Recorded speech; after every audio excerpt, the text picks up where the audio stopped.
Greetings, Mavericks and new viewers.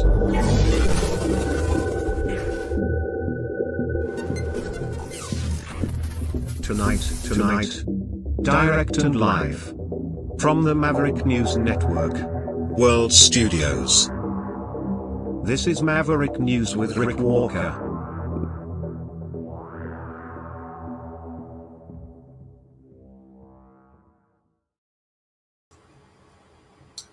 Is Canada a racist country?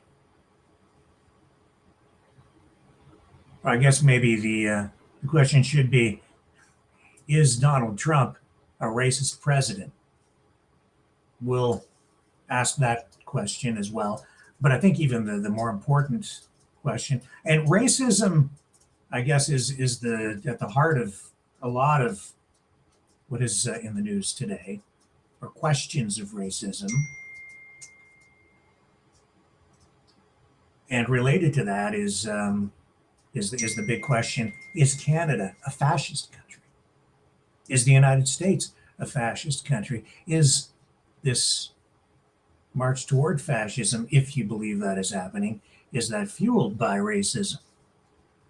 We're going to touch on both of those issues, and we'll follow up on our report last night about Sarah Stock, who is at the center of this controversy swirling around her alleged affair. I think maybe real affair. You can assess for yourself with Elijah Shaffer of Rift TV, formerly associated with Blaze Media. Why am I talking about this stuff? Well, it's because you have that Obama meme video that Trump shared. We have his response. It's also because of responses that I've seen in our Rumble channel comments section after last night's video, after last night's broadcast.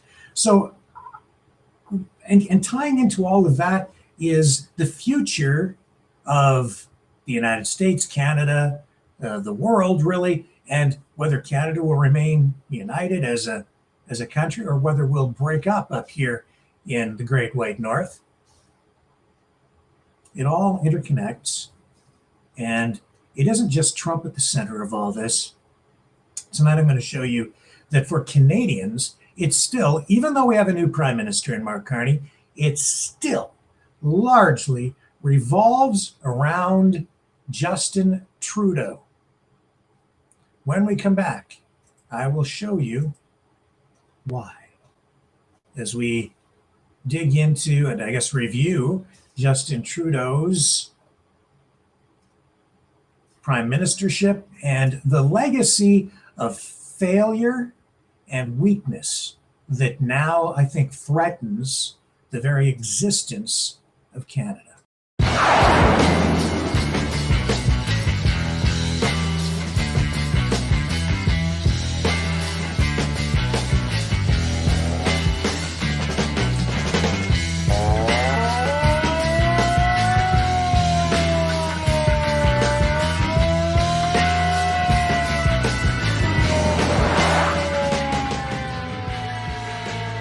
Maverick News. Fighting for freedom. Okay, so let's start with this. A message of patriotism from Canada's current Prime Minister, Mark Carney, coming to us as the Winter Olympics kickoff. Here's what he had to say today, and because, of course, he's a politician, it doesn't matter what he says, it's controversial.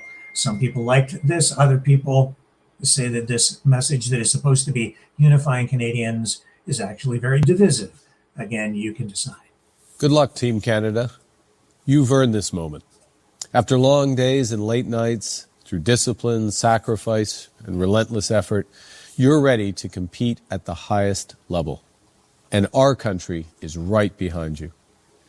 In a more divided and uncertain world, your success will unite Canadians from coast to coast to coast and remind us that we are part of something bigger.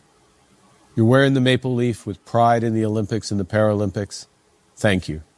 Thank you for inspiring us and for demonstrating to Canadians and to the world the very best of Canada. Your country is with you. Canadians are with you.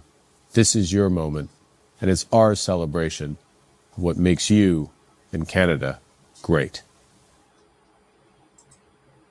Okay, so that's Carney's message. Some people are saying that is divisive. I didn't get that from that messaging. I didn't actually cue this up, but maybe let's just, I know that people are out there criticizing it. So he's saying that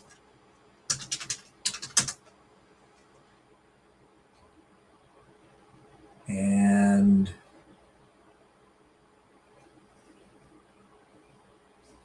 yeah, so it's just, it doesn't matter what's said. The point is that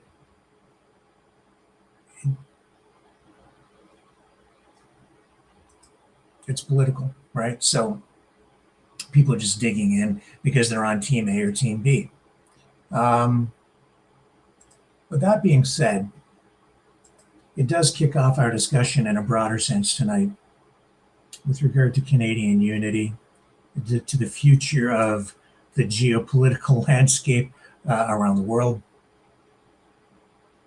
and to kind of highlight that discussion and explain why I'm going down this road tonight. I'm going to go back and show you some comments from yesterday's broadcast. They are right here. I saw these early this morning and I thought, well, I think maybe this is opening the door for a broader, fruitful discussion. So here's our Rumble channel. And I noticed them in this AM. So yesterday, of course, I was talking about, what was the subject yesterday? Fascism, white Christian nationalism, trad wives, the blending of church and state, the rise of the blending. So this guy here, assuming it's a guy, Rusty Wiener 1, that's obviously his real name, says Canada is a national socialist fascist dictatorship. This is not an opinion or name calling. It's a statement of fact, all caps. It's objectively true by definition. Look at COVID. And Steve Rezegi, again, doubt it's his real name, or Stephen. What a shithole country, he says. Epstein, Zelensky, Netanyahu, Trump equals coward, corrupt animals, brothers from different skunks. I don't know what I get. Is he talking about the US or Canada? Epstein, Zelensky, Netanyahu, Trump. I guess it must be the United States in this case. And Rusty Wiener obviously talking about Canada. So I don't know how you defend the United States right now and say that it isn't a fascist country, because you have Trump sitting in the White House in the Oval Office when the new mayor of New York City comes in, Mamdani, and was called Trump a fascist. And Trump says, that's okay, you can call me a fascist. It's just easier that way. So he's wearing the fascist label willingly. And nobody seemed to even blink when he said that. Now, in terms of Canada, Canada is a national socialist fascist dictatorship. I'm going to say no to that. Although I understand where this is coming from, because he says that's not an opinion or name calling. It's a statement of fact. No, it's not. It's objectively true. No, it's not. By definition, no, it's not. And then he says, look at COVID. And that's what we're going to do. So we'll look at COVID. See, I don't buy it. Now, I was as upset as anyone, probably even more upset than most, when the COVID mandates came into effect. And what I'm about to talk about is going to tie into tonight's top news stories. I didn't like the mandates. I was totally against them. I was against any mandate or any coercive effort or measure to force people to get the jab in the arm. I always believed in, and still do believe in, freedom of choice for human beings. Because we're not animals. And when it comes to vaccinations, it might be okay to regulate or mandate rabies vaccinations for dogs and pets. But as far as a human being is concerned, human beings have rights. So I was very opposed to the way our government, the Canadian government, responded to COVID and was opposed to the mandates.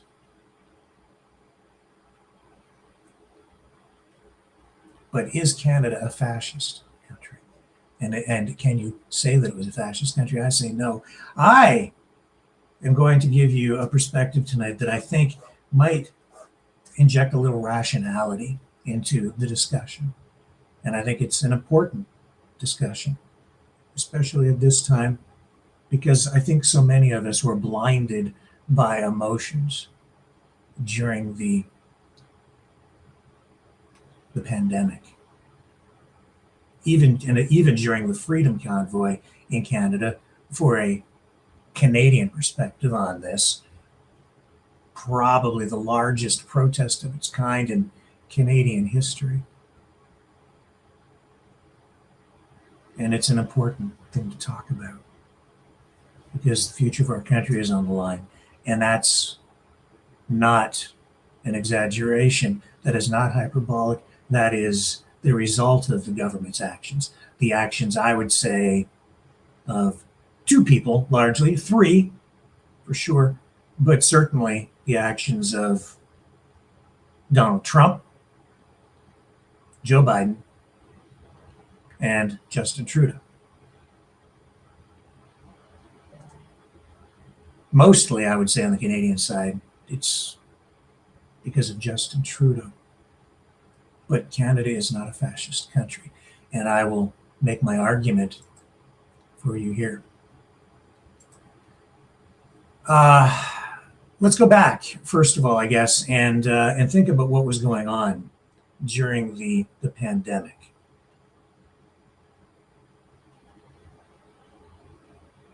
We had a lot of fear, and you can gauge the way the government was reacting in any way you want.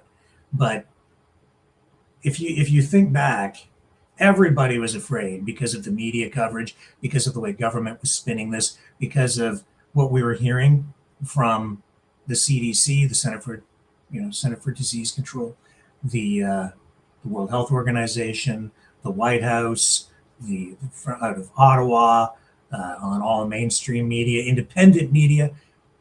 Everybody had something to say that was scaring everyone one way or another. And Justin Trudeau was weighed on that as well. But I'm going to put it to you that Justin Trudeau, his biggest mistake was bending the knee. His biggest problem was lack of wisdom at the time and lack of political will. He maybe didn't recognize or realize that what Canada really needed at the time was a leader who would stand up and say no. Instead, Justin Trudeau was complying, as we all were at the time, with mandates. And what Canada was doing was complying with and bringing pandemic measures into alignment with largely the United States. Also what was going on around the world, but certainly mostly what was going on in the United States. Let's just go back and listen to what he said at the time.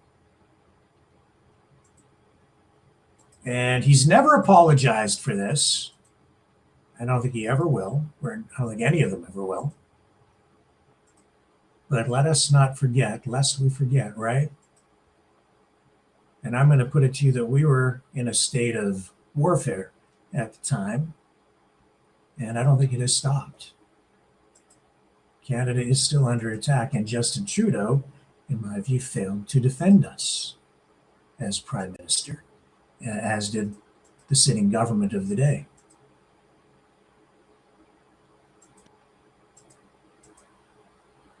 If this will play. You don't get back to the things you like to do unless you do your part for the community and get vaccinated. If you don't want to get vaccinated, that's your choice. But don't think you can get on a plane or a train besides vaccinated people and put them at risk. If anyone who doesn't have a legitimate medical reason for not getting fully vaccinated chooses to not get vaccinated, there will be consequences. You will not be able to travel on a plane or a train in Canada if you are not fully vaccinated. We have made the decision that federal public servants need to be fully vaccinated. Mandates are the way to avoid further restrictions. While not forcing anyone to get vaccinated.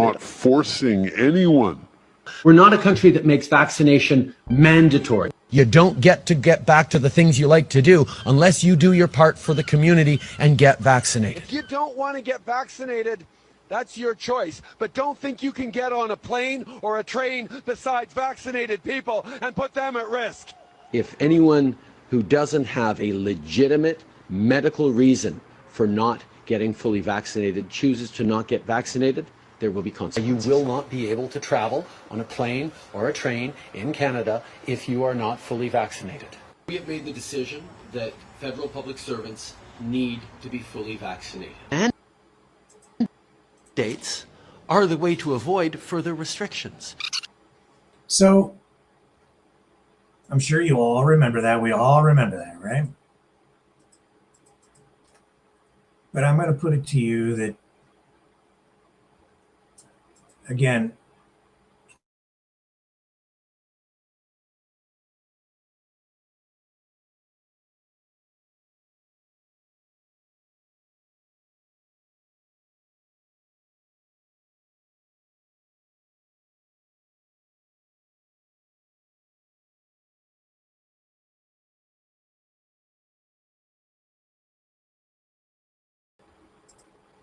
sorry, we lost our feed there. I'm going to put it to you that Justin Trudeau was under the thumb of the United States. Even during the Freedom Convoy, Canada was complying with the measures being taken by the United States, bringing our pandemic responses into alignment with what was going on in the US. And it's important to make note of this. Even I at the time, even though we were live streaming everything here during the Freedom Convoy, like constantly, in order to keep everyone honest, I thought, even I was blinded by that fact. You see, if you really think about it, and if you really look at the facts at the time, the mandates, even facing the truckers went there because of mandates that restricted their ability to cross the border to work unless they were fully vaccinated. And then one of those mandates dropped. But it was not just Canada that had mandates in place at the border for vaccinations. It was the United States. That is the fact. Because the US government opposed its own vaccine requirements, and they significantly compounded the issue for Canadian truckers. Effective January 15th, 2022, unvaccinated truckers entering Canada from the US faced a mandatory 14-day quarantine along with testing requirements, and that was part of broader border measures under the federal government's authority over international travel and trade. And about 85% of cross-border Canadian truckers at the time were already vaccinated, but the policy impacted about 16,000 unvaccinated drivers. Many of them relied on U.S. runs for their livelihoods. So you can talk to truckers who were living through that at the time. But then, just a week later, January 22nd, 2022, the U.S. Centers for Disease Control and Prevention and the Department of Homeland Security enforced a similar rule.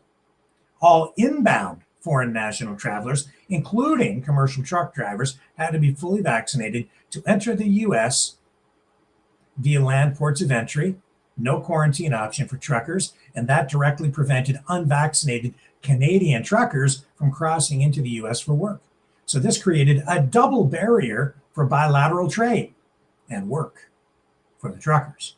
And the U.S. policy was tied to its broader traveler vaccination requirements and wasn't negotiable by Canadian officials. So in essence, the mandates were bilateral. Canadian truckers needed to comply with both to maintain cross-border operations. Now, the convoy protest organizers, of course, framed it as an attack on freedom and economic survival, but the U.S. policy amplified the frustration, since lifting Canada's rules alone wouldn't have resolved the access issue. But that was something that during the protest, it was never highlighted, never really even discussed or brought to light. And so were Canadian and provincial governments limited in how they could respond to this? Well, yes and no, because it depended on whether we're talking about repealing the mandates, where the U.S. policy created real constraints, or just handling the protests and blockades, where they had the ability, as you know, the Canadian authorities had significant leeway and ended up taking aggressive action. The point is, even if the Canadian government had lifted the restrictions on the Canadian side of the border, the U.S. restrictions would have remained in place. Governments escalated. We know that bank accounts were frozen. We had police come in the end and clear the protests out. The videos of that still circulating online, and there were charges laid against some of the organizers, as we know. And then, as a result of the protest on the Canadian side, we saw other regulations, mandates begin to be lifted. And so the convoy certainly had a positive effect in that regard. But ultimately, while the U.S. mandate boxed in policy flexibility, it didn't completely. Here's the point. The Canadian government was only able to address issues on the Canadian side of the border. But even if they had addressed the mandate issue for the truckers, it wouldn't have solved the problem for them at the border because of the U.S. policies. So it just highlights the reality that the Canadian government was facing at the time, and it highlights the reality that the Canadian government is always dealing with, whether it's mandates or even trade issues or national defense issues. We live next door to Godzilla, the most powerful country in the world, militarily and maybe economically, maybe number 2 economically now, maybe second to China, but it's maybe still number 1. But for us, we live next door to this giant world power that can easily crush us if it so chooses. That's something that we just have to live with. Here's just case in point to illustrate what I'm talking about. Do you remember when Trump, and I'm going somewhere with this, folks. It wasn't long ago, Trump in the Oval Office said that Canada and Mexico do what he tells them to do. And this was when the 51st state rhetoric was really sort of beginning to ramp up after Trump had called Trudeau governor, insulting him, making him look, or maybe exposing the fact that Trudeau very weak as a leader. Here's what he said. Remember him saying this? Listen to the end. Drug addicts, gang members, drug dealers by the thousands and thousands. 11,888 murderers, half of whom committed more than one murder. He's lumping Canada and Mexico in together in these statements. The drug numbers, the drug issue for Canada, even the illegal immigrants flowing into the U.S. from Canada, nowhere near what he's suggesting here. He's conflating numbers. They flowed into our country, and for the last 3 months we had none. And I didn't remember when Joe Biden used to always go, I need legislation. I had no legislation. I just said, we're closing the borders. And the whole world understood it because they respect your country again. They really respect this country again. They didn't respect it. When he said it, it didn't mean anything. But now they know it meant a lot. And Mexico does what we tell them to do, and Canada does what we tell them to do, because we have the two borders. We have the northern border, southern border, and they were both horrible. But now it's some people say it's a miracle. A drug addict. Okay, my audio is not right. Hang on a second. Let me just check this.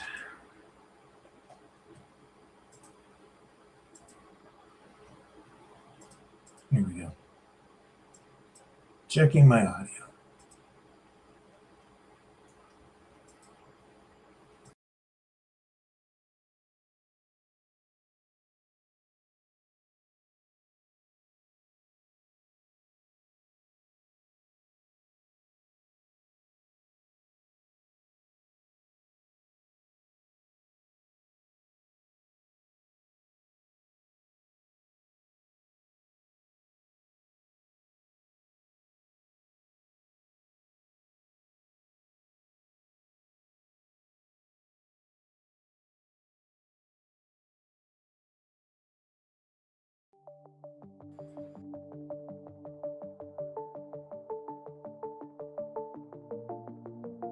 Greetings, brave mavericks. Our quest for truth continues. We go beyond fake news. Together we expose propaganda. Together we pull others out of rabbit holes. We are maverick thinkers. We are all unique individuals. Defenders of individual rights and freedoms. Credible. Trusted. Grounded in reality. Maverick News. Maverick News. Defending free speech. Free speech. Check. Donate at freedomreporters.com. Do it now. Tomorrow may be too late. Maverick News. The world is watching. Over here.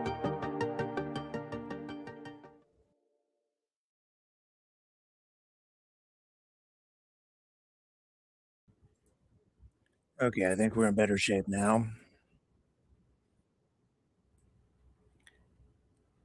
Are we live? Checking the audio.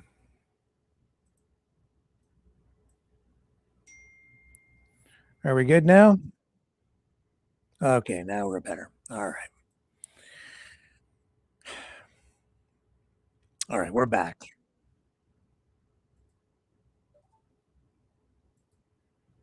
Let me fix this.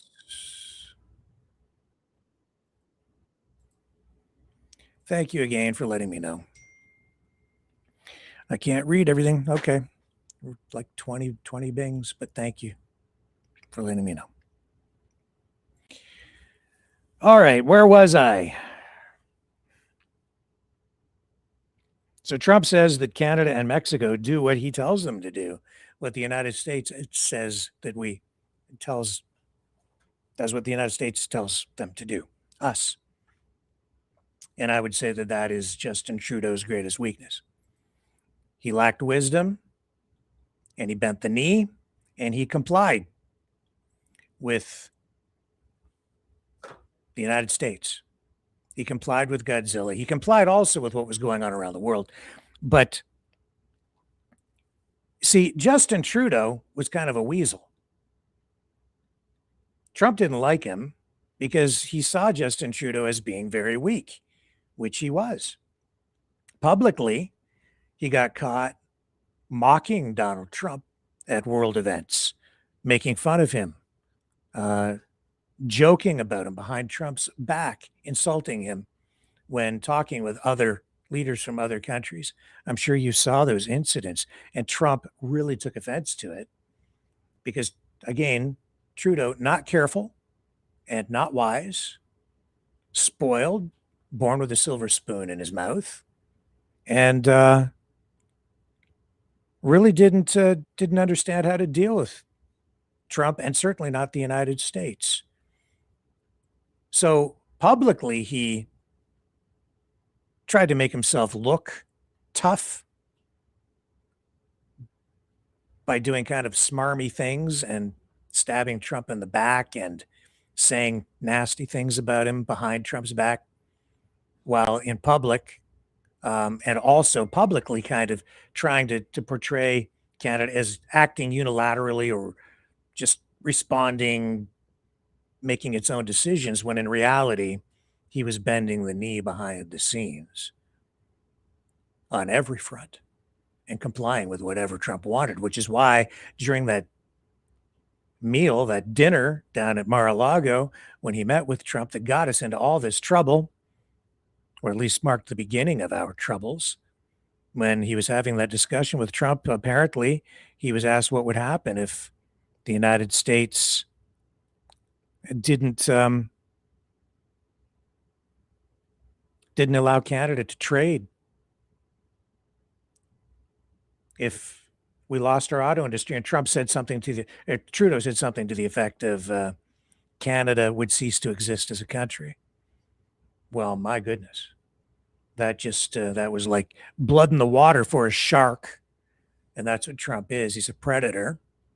And so all of our troubles really became amplified at that point. I'm sure there was a larger plan afoot here from the very beginning, but Trudeau really put the blood in the water and signaled to Trump that Canada would be easy to take over.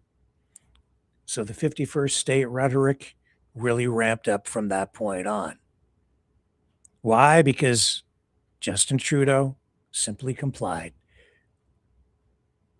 Because he obviously didn't have enough faith in Canadians or in our economy or our strengths as a nation state to withstand the pressures from the U.S., thinking that the way forward is always just to keep the United States happy and do whatever they want. That's why Canada complied and adopted the 100% tariff on Chinese electric vehicles to bring Canada into alignment with the United States. That's what got us into trouble with China, and saw the imposition of 85 or 86% tariffs on canola out in Western Canada. And Canada basically absorbed, at the time, for a while, the impact from that for the United States, for being aligned with the United States.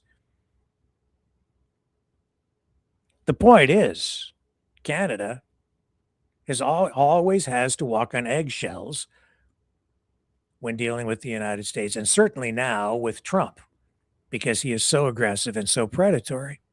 But the answer is not to show weakness. The answer, in order to preserve Canada's sovereignty, to preserve Canada as a nation state, is to stand strong where needed, and to do so in a diplomatic or at least a strategic way. And that is largely what we've been getting from Mark Carney. And Mark Carney is not Justin Trudeau. But we are all living with the legacy of failure and weakness of Justin Trudeau. going to take a short break, regroup my thoughts now that we have the audio functioning properly. We'll be right back after this. The sharing of biased and false news has become all too common on social media. More alarmingly, some media outlets publish things they simply aren't true without checking facts first. Unfortunately, some members of the media use their platforms to push their own personal bias and agenda to control exactly what people think, and this is extremely dangerous to our democracy. In an ocean of lies a century deep, the truth awaits. Choose not the red pill. Choose not the blue pill. For both are an illusion. Discover the power of M. The power of individuality. We are mavericks, we are the way to the light. Fear not the storm. Join our quest for truth. Truth will set you free. Maverick News. The world is watching. So look, for Trudeau, it continued. It went on beyond the convoy. You know, if I had been prime minister, there never would have been lockdowns. But I'm not the prime minister, nor will I ever be the prime minister. Highly, highly unlikely. But he didn't protect the country at the time, on the contrary. And even afterward, he failed to protect the country in the face of this pressure from the United States. Case in point. This goes back to, well, here's an old post reposted earlier. Okay, so this is an old post from almost exactly 1 year ago, when Trudeau's still making headlines by bending the knee.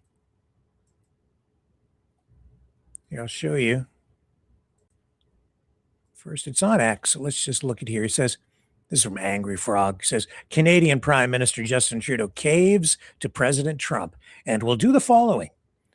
Appoint a fentanyl czar, list cartels as terrorists, 24/7 eyes on the border, launch Canada-U.S. task force to combat organized crime, new intelligence directive on organized crime backed by $200 million provided by Canada. Thoughts? Here's what they said about it on Fox News at the time. Canada's Prime Minister Justin Trudeau saying moments ago on X, President Trump's proposed tariffs would be paused for at least 30 days for his country. Trudeau wrote in part, Canada's making new commitments to appoint a fentanyl czar. We will list cartels as terrorists, ensure 24/7 eyes on the border, launch a Canada-U.S. joint strike force to combat organized crime, fentanyl, and money laundering. I've also signed a new intelligence directive on organized crime and fentanyl, and we will be backing it with $200 million. We are waiting to see what the White House says about this. All right, we'll keep our eyes on that. Perhaps a reprieve for Canada. Did it work? No. No, it didn't work. Because that was never the issue. None of that was true.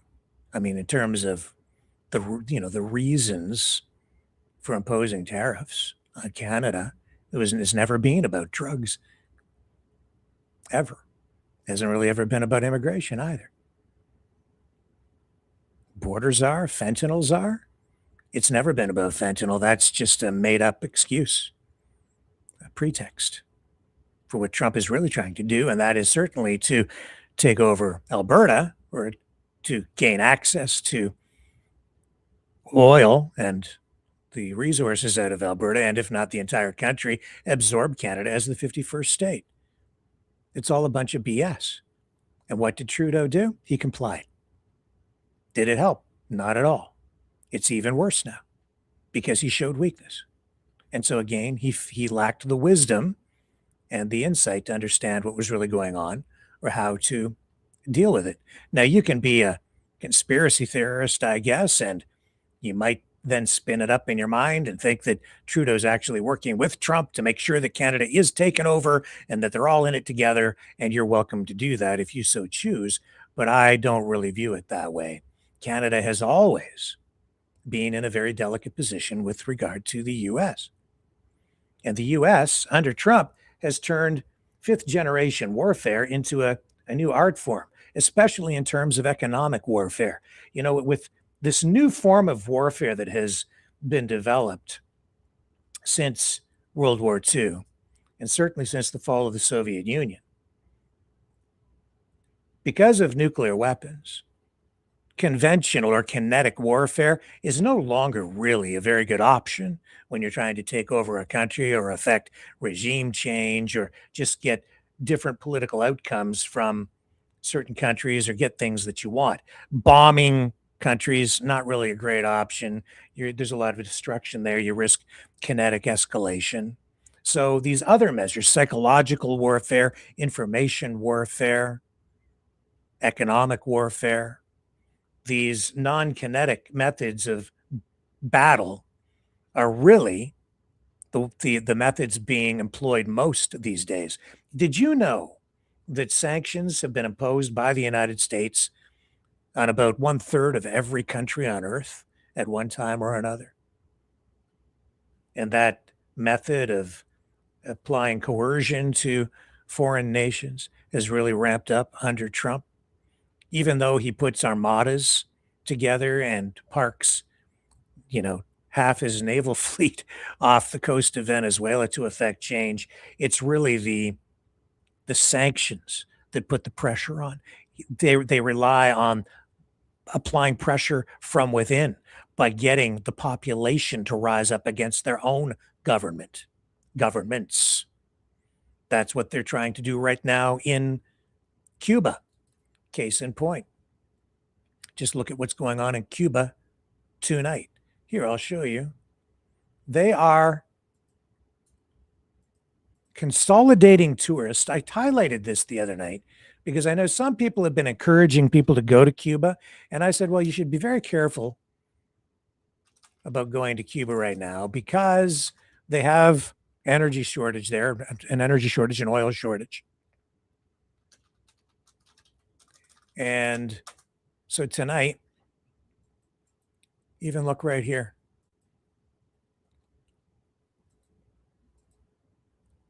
Tourists in Cuba being consolidated is the headline here.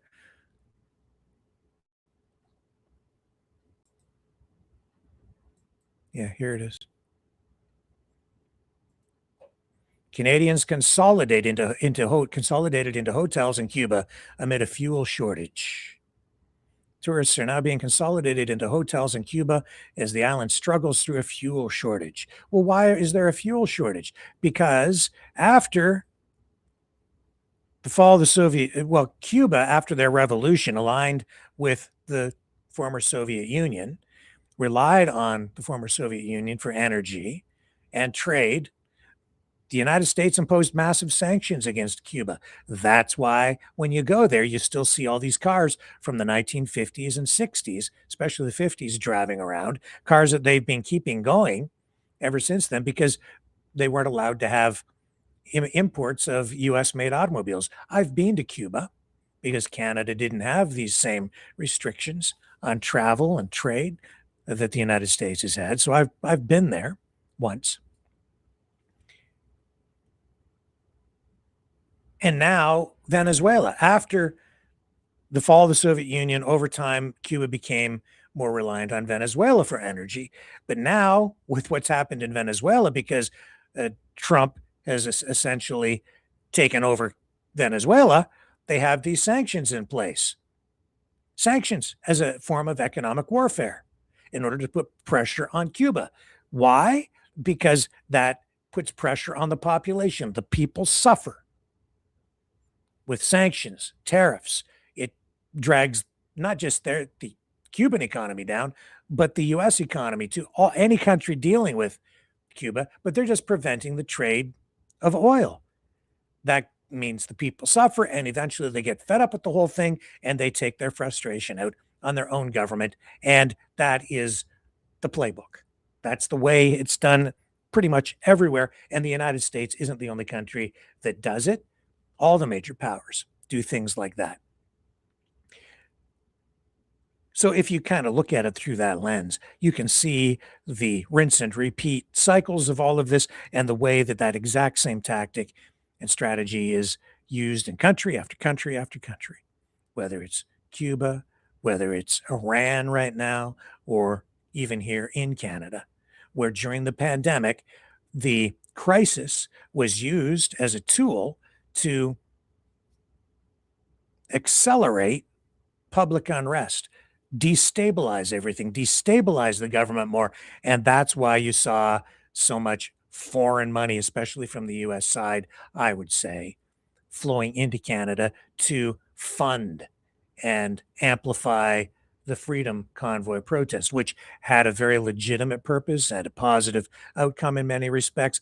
But as we all know, for all the higher information viewers here on Maverick News, you know that there were also other elements and many other players with other agendas in there, including some with the agenda, with an American agenda and a Canada as a 51st state agenda or a separatist agenda. And there were shades of gray and blending of agendas, but those were certainly at the very center of much of what was going on, as we all know now. And so Justin Trudeau, again, during the Freedom Convoy, failed Canada, not because he was an authoritarian, not because he was a strong man, not because he was a dictator, but because he was weak and he lacked wisdom, not knowing when to stand up and just say no. And it may have been self-serving for him to do that, thinking that by complying with the United States, bringing Canada into alignment with other countries' COVID regulations and mandates, especially the United States, that he was doing Canadians a favor and himself a favor by preventing massive unrest, by preventing the United States from taking coercive action against his Canadian Liberal government of the day. Didn't work out for him, though, did it? Because why? He bent the knee. He showed weakness. That's why Trump actually has no respect for him. That's why when he went down to Mar-a-Lago, Trump calls him governor. That's why Trump just kept on pushing, keeps on pushing. And now we have a different situation at hand, and the game is really more out in the open. Because Mark Carney is not Justin Trudeau. And Trump has pushed so hard that he's not even hiding it anymore. And people are beginning to now realize that, oh yes, he's been very serious about it. It became the major issue in the last federal election.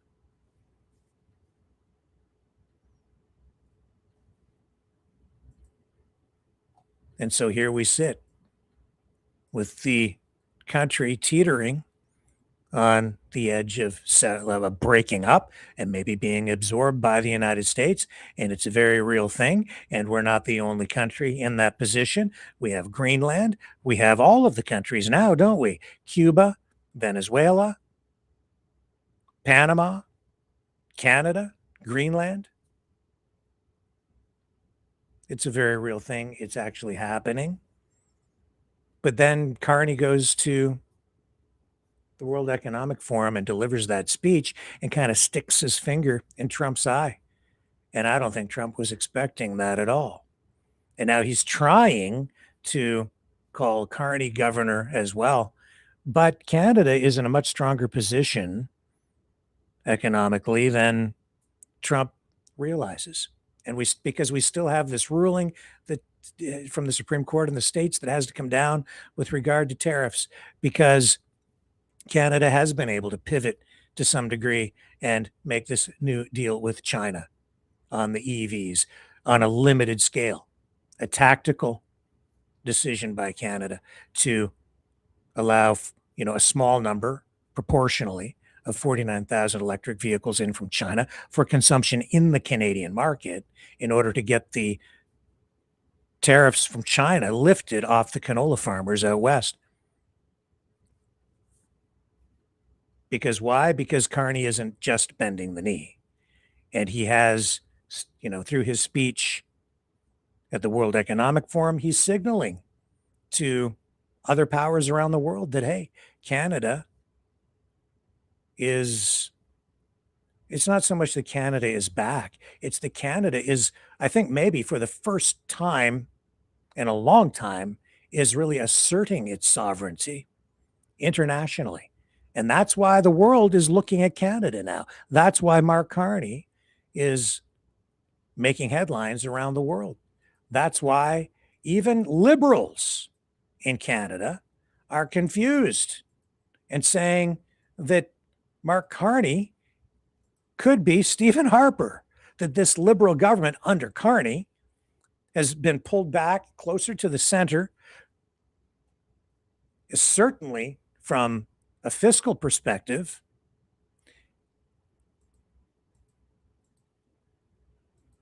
And it isn't just that what Carney is doing, it's also what we've now heard from Stephen Harper, former conservative prime minister, in recent speeches. He has emerged and has been speaking in very nationalistic or patriotic Canadian terms, I would say, but not nationalistic in a fascistic sense. He's been speaking, as Carney has been, in a nationalistic way about Canada, in a unifying way. And Chantal Hébert on CBC television on this panel saying, quote, "I would say there are many conservatives this week who left Ottawa with nostalgia in their heart because they didn't feel that their current leader stacks up against Stephen Harper," referring to what Harper has been saying as he engaged in that fireside chat with Jean Chrétien after receiving that award from the, what was it, the Canadian Geographical Society, I think was the organization, and then later having his portrait unveiled in Ottawa. Let's play this clip, keeping in mind that this is CBC. And these are basically liberals talking about Harper. And these are the same people saying that, who have said, or many of them, that Carney is really governing very much like Stephen Harper would have. I thought he gave Prime Minister Carney a good week on many levels. The first being that clear appeal to unity, which was directed at the Conservatives, that the two parties need to come together, but also the last speech, the one to a Conservative partisan crowd, where he insisted that Canada should go tariffs for tariffs against the U.S. That is a more aggressive posture than that of the current government, but it's immensely more of an aggressive posture than that of the current leader of the Conservative Party on the entire Trump issue. I feel he bought Carney a lot of wiggle room, and I do believe that he robbed Pierre Poilievre of the afterglow of that resounding 87% vote that he got at the convention. So I would say there are many Conservatives this week who left Ottawa with nostalgia in their heart. Why? Because they didn't feel that their current leader stacks up against Stephen Harper. I think that's largely true too, because I don't think Poilievre is he just doesn't stack up against Harper, at least not yet.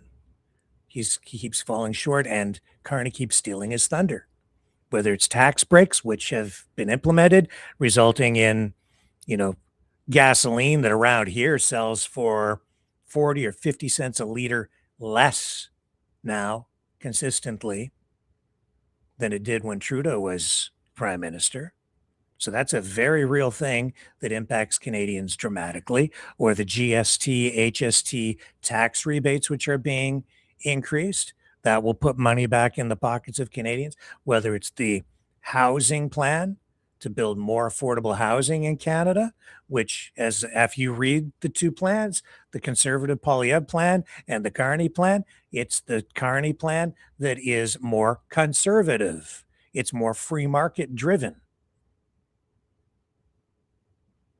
because he's an economist. He's a banker, and he knows how finance works. He knows how the system works, how money works, and he knows how to create financial incentives for human beings through the financial system in order to stimulate growth in certain sectors of the economy. But is Canada a fascist country?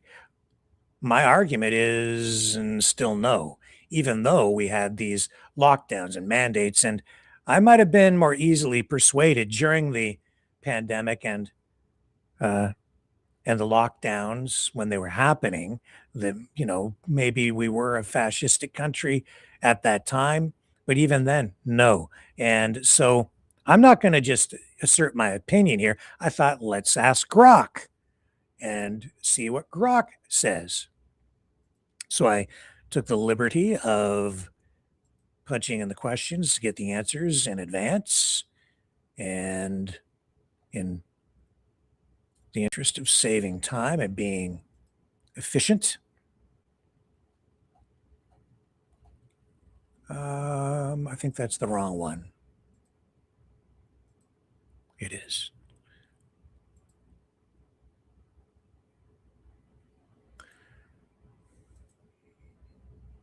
One moment while I find it for you. Maybe it's just up here. If we need to, we'll do a live. I'll punch in the questions and get the answers. Now here it is. Okay. No, that's an old one too. Maybe we lost it.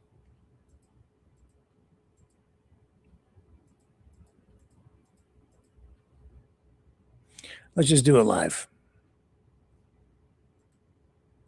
Seems to have disappeared. Here we go.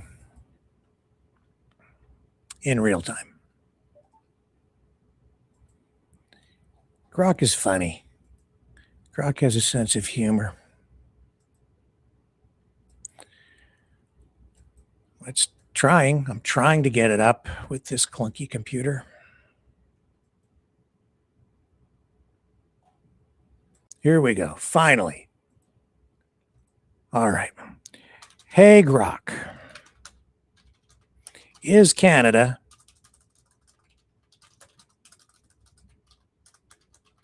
a fascist country? There's the question. Answer is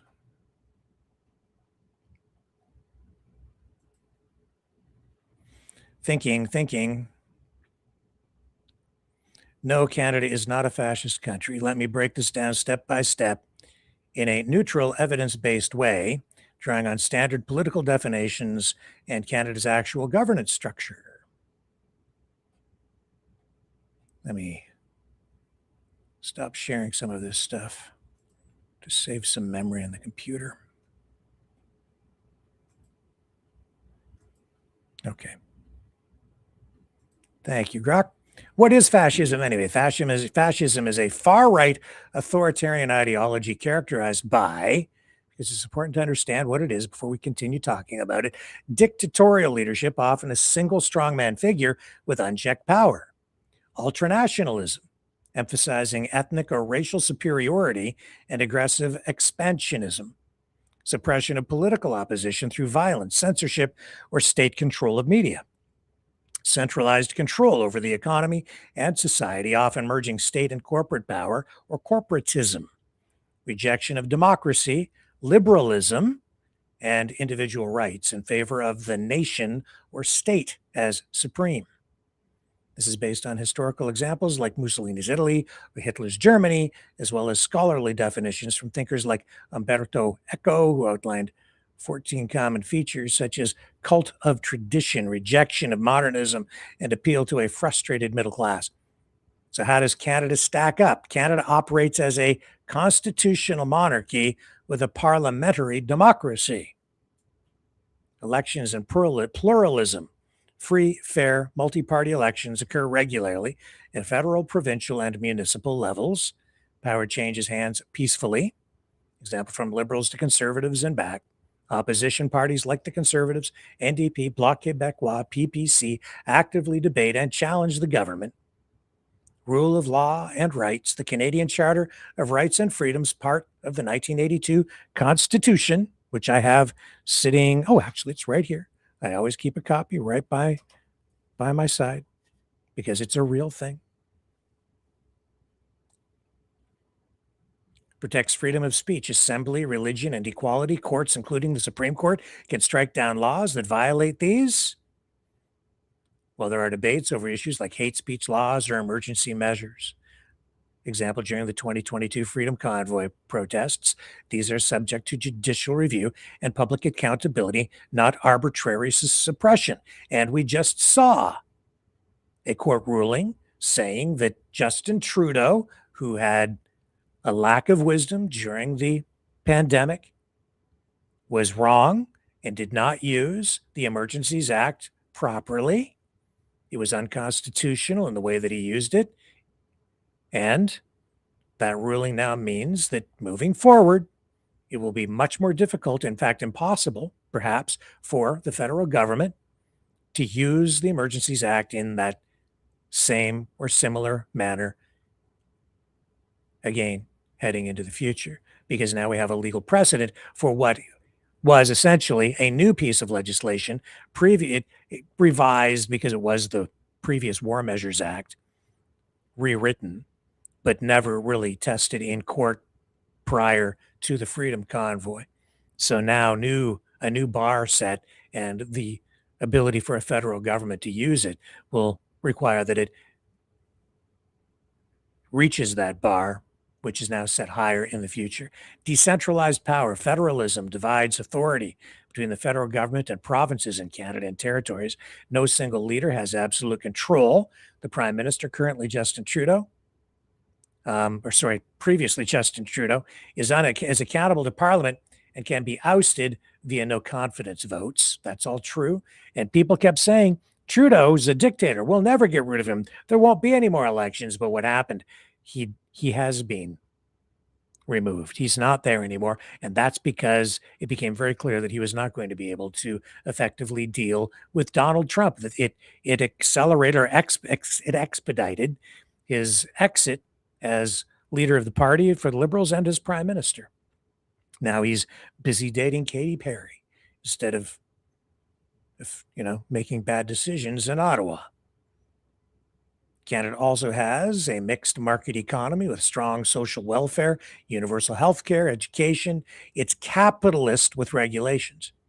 That's pretty important because there are free market elements in our economy here, although not as free market as I would like to see it, but it is a capitalist economy, not state-dominated corporatism, although we have elements of that, and a lot of that is because of the need for us to trade with countries like the United States and China and others.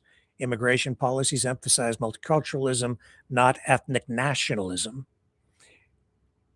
Canada is a member of democratic alliances like NATO, the G7, and the United Nations, promoting human rights and peacekeeping, not aggression or isolationism. And it's odd, but as I go down this list in real time, I am seeing that it's the United States under Donald Trump that has really become fascistic. Critics sometimes label actions as authoritarian, invoking the Emergencies Act of 2022 to end protests, which was later ruled partly unconstitutional by courts. However, these are exceptions within a democratic framework, not systemic fascism.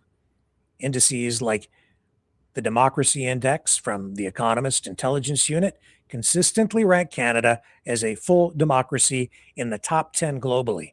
far from authoritarian regimes. And I can also tell you, just from top of mind, remembering that Canada does rank consistently much better than the United States does when it comes to the question of democracy and freedom. We're higher on that ranking. Now, some people obviously think or say, as we just saw in the comments from our Rumble channel, that Canada is a fascist country. The claim often stems from hyperbole in political discourse, frustrations with policies on COVID-19 restrictions, gun control, carbon taxes, amplified on social media, comparisons to fascism by opponents of the Liberal government, especially during polarized events, broader global trends where fascist gets thrown around loosely for any perceived overreach. But rhetoric isn't reality. True fascism dismantles democratic institutions entirely.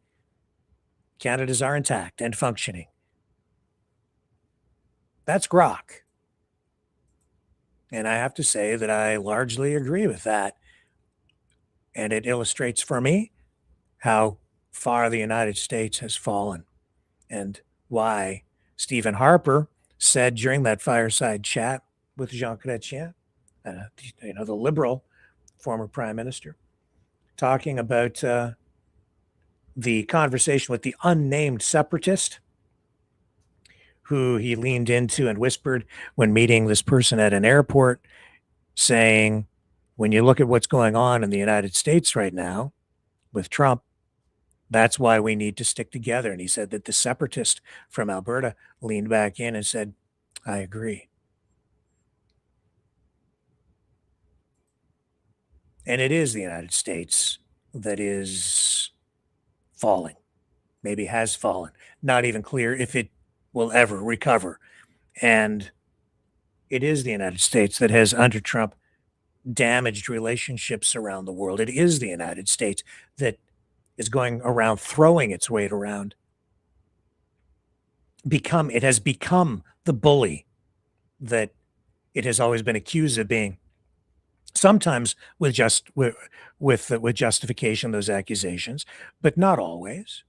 Sometimes exaggerated, but not so now. You can see it very clearly that this administration under Trump has become very authoritarian, very fascistic, and they are using economic warfare, psychological warfare, information warfare, fifth generation warfare tactics to affect change globally, all around the world. Exerting pressure on countries like Canada, trying to get Canada to comply, to fall into line, to do what? To do Trump's bidding. Again, if you just go back and just look at this list of this, what defines fascism, what makes a government fascistic, just look at what Canada isn't that the United States is. Dictatorial leadership from a single strongman figure with unchecked power. That is what Trump has been doing. He's becoming more and more dictatorial or authoritarian through Doge, by purging political opponents from the bureaucracy. It wasn't about government efficiency. It was about getting political opponents out of the bureaucratic areas of the government, the people who run government, who could run interference or block legislative measures or executive orders at the end of the political machine where policy is put into action. Ultranationalism, emphasizing ethnic or racial superiority and aggressive expansionism. I'm sorry, but not sorry to point out what was pointed out yesterday, that you have this rising white Christian national movement that is at the very heart of the Trump agenda through people like Stephen Miller and the influencers that we highlighted last night, like what's his name, Elijah Shaffer at Rift TV. White Christian nationalism, that's what it is. Suppression of political opposition through violence, censorship, or state control of media. Certainly, the Trump administration has its own media. They've got their own cheerleaders, the people that they're paying on social media. And you're seeing that even here up in Canada, where Political teams are using their own teams of influencers, paying them. You saw it in action at the Conservative Party of Canada convention. They came right out, not even hiding it anymore. They brought them out, put them on the stage. They're not journalists. If you're up on the stage cheerleading at a convention, a political convention, you're not there as a journalist. You're there as a political activist supporting a political party. Centralized control over the economy and society, often merging state and corporate power, corporatism. That's exactly what you have in the United States today. Trump and his oligarch friends, whether it's Big Pharma coming to the Oval Office, or the car companies, or the oil companies, who he consulted with or notified without ever talking to members of Congress, without ever talking to the Democrats. He goes to the oil companies to tell them that he's going to take over Venezuela, alerted them that they were going in to kidnap Maduro without ever talking to Congress about it. But the oil companies he spoke to, then he has a round table with all of the oil industry executives because why? He's divvying up the fruits of his theft. We're taking over the country. We're going to run the country. How that is a dictatorship. He posts online that he is now effectively the acting president of Venezuela.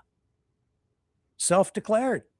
And that may not be untrue, because even though they have a real acting president, because Maduro is no longer there, Trump is basically telling the country what to do. He's saying they run it, and he's confiscated the resources, confiscated the oil, and he's just said so right out in the open. We're taking the oil, we're going to run it, we're going to get the oil produced again, and we're bringing in our U.S. companies to do it. That is authoritarian. That's unitary executive power. And that's what they have in the United States, which we don't have in Canada. Because Trump is ruling with his Sharpie, not an auto pen, his own pen. And he's signing a record number of executive orders, just laws that he puts into effect by signing a decree.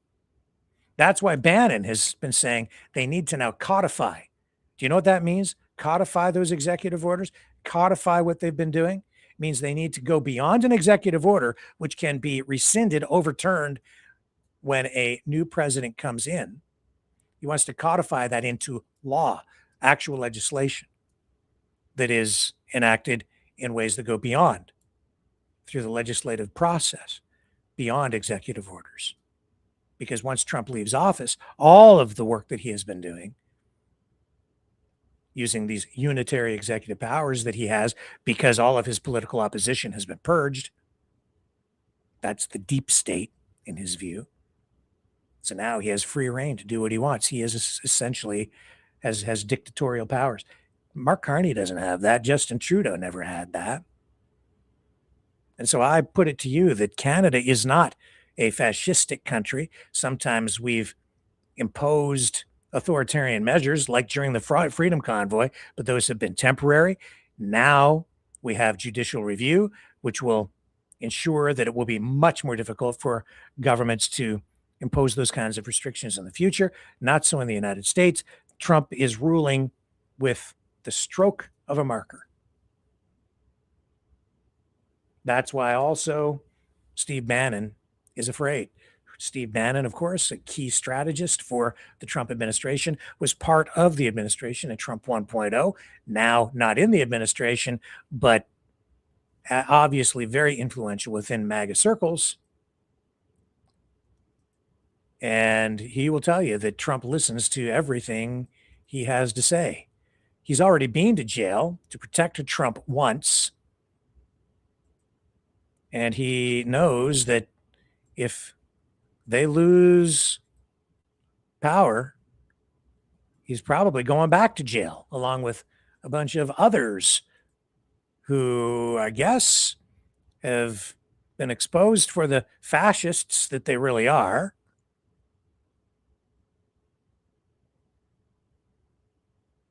unapologetically. And I will tell you right now, as God is my witness, if we lose the midterms and we lose 2028, some in this room are going to prison, myself included. They're not going to stop. They are getting more and more and more radical.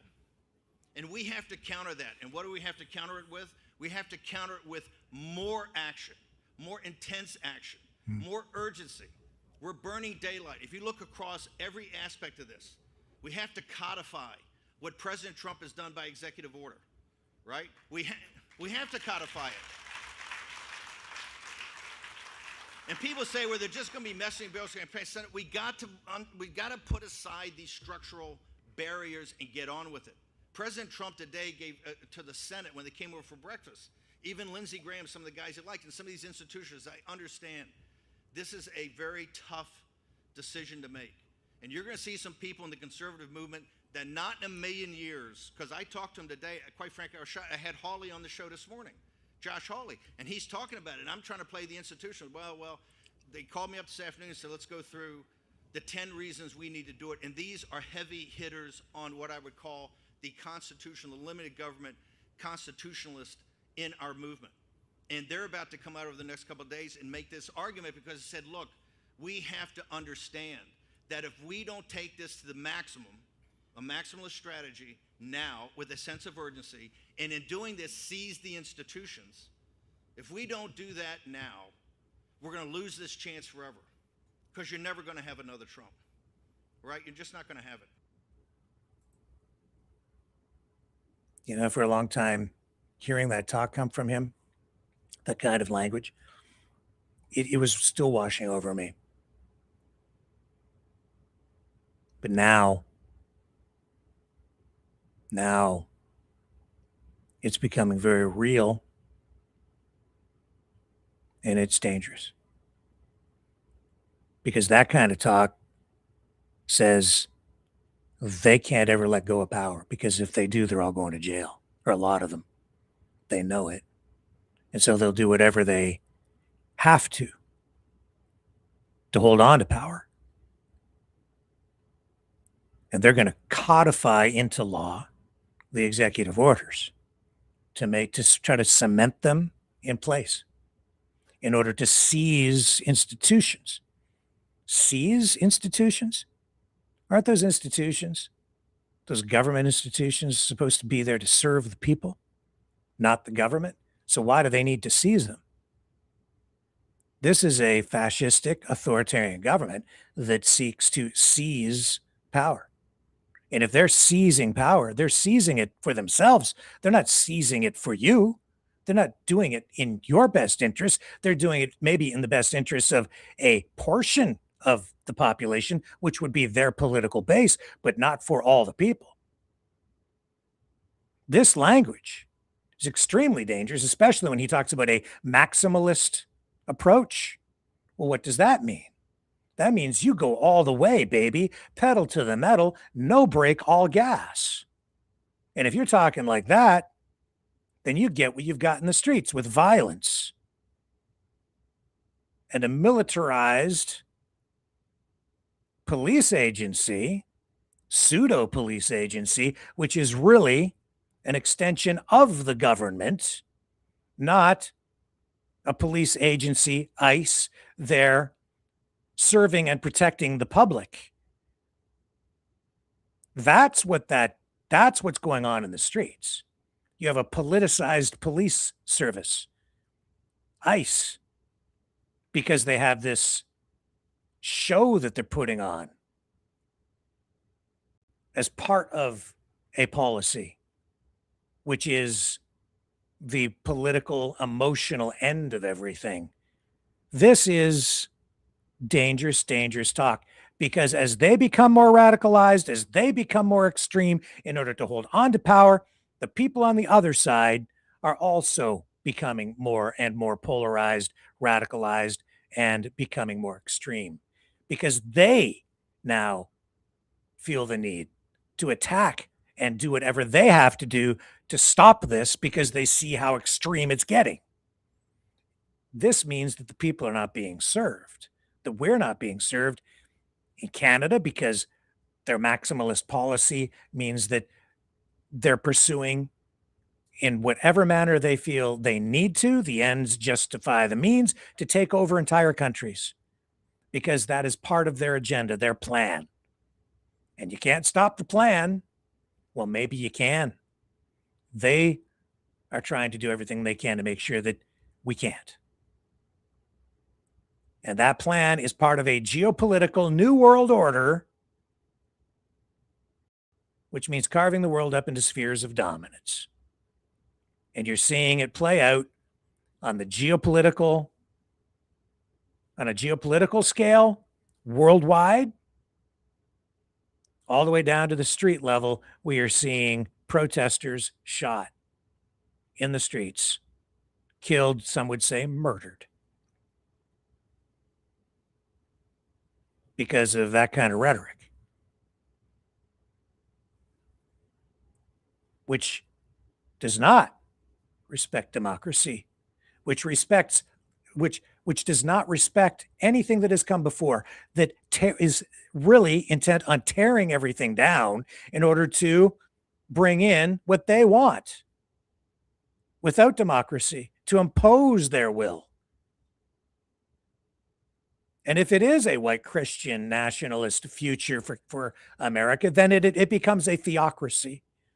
It's just a Christian theocracy, but it's a theocracy just as Iran is. Is that any better? Because they don't want separation of church and state. They want integration of church and state, and they want it to be a Christian nation. You may think that's a great thing. Maybe you support that. Maybe you win. But if you're winning under those conditions, other people are losing, and that is not democracy. That's a maximalist approach, an unapologetic approach.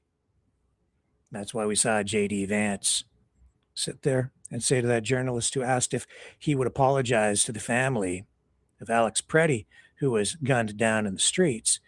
And J.D. Vance, with no compassion, just sat there and said, apologize for what? Couldn't even find a kind word to say, even if he didn't feel he was required to apologize for what happened. He couldn't even say a kind word because he was going to just stick up for his team. See, the problem, though, is that for J.D. Vance, all Americans should be his team. He's supposed to represent everybody because he's the vice president of the United States. He's supposed to represent even those people that disagree with him, who are on the other side of the political aisle, because he's the vice president of the United States. And after you're elected, you have to kind of put those partisan politics partially to the side in order to make sure that everyone's rights are protected. But they don't care about rights, and they don't care about the law. So the United States has become largely a lawless society under Trump, where they make up the laws, or they do end runs around the law. Not just domestically, but also internationally. Look at what has gone on with Venezuela and El Salvador and the immigration issue. Case in point, remember when they were putting immigrants on planes and the court order came down and the judge said that they had to, they were not supposed to fly that plane load of immigrants out of the United States, but they did it anyway. And then when the plane was outside the geographic boundaries of the United States, I think it was Stephen Miller who came out and made this statement. Could have been somebody else, but I think it was Miller who said it doesn't matter what the judge says because the plane is over international waters now, so U.S. courts don't have any jurisdiction. So it doesn't matter what they've said. And yet, what was the justification for going into Venezuela or for bombing or blowing up the boats off the coast of Venezuela? What was the justification for kidnapping Maduro? Well, they made those, they created the justification in the U.S. court system, not international laws. They just made up a predicated justification through U.S. laws, and then said, well, we have the right under the Monroe Doctrine, which is also a U.S. thing, to go in and do what we want to do in this foreign country. Their sovereignty doesn't matter because international law doesn't matter. What matters is U.S. law. So on one hand, they're saying international law says that our courts don't have jurisdiction, so we get to do what we want to do because they're already out of the country, nothing we can do about it. And then on the other hand, they're saying that international law doesn't matter because the United States, being the superpower that it is, gets to do whatever it wants in order to protect its own national or national security interests abroad.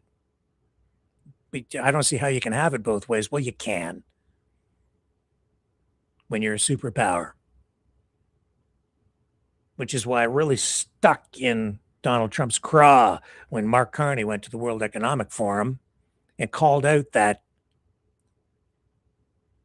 hard to swallow truth, something that has largely never been spoken about in such circles at a podium during a speech to the World Economic Forum. And Carney comes out and says such things, saying that middle powers need to unite because all the talk about a rules-based international order has always been partially false. And that partial falsehood relates to what I'm saying, that the United States, Russia, China, major powers are immune from prosecution under international law. They are immune to the laws. They're above the laws imposed by a rules-based international order.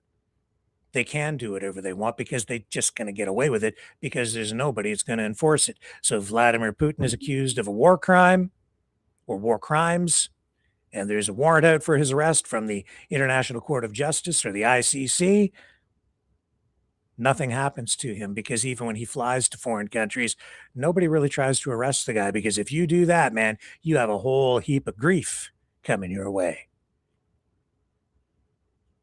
Same thing with Trump. Same thing with Bush.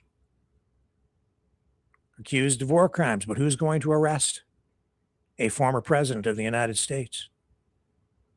But now things have escalated to such a point domestically that we have Trump saying that Hillary Clinton should be locked up. This guy should be locked up. You see this rhetoric, this propagandistic or propaganda style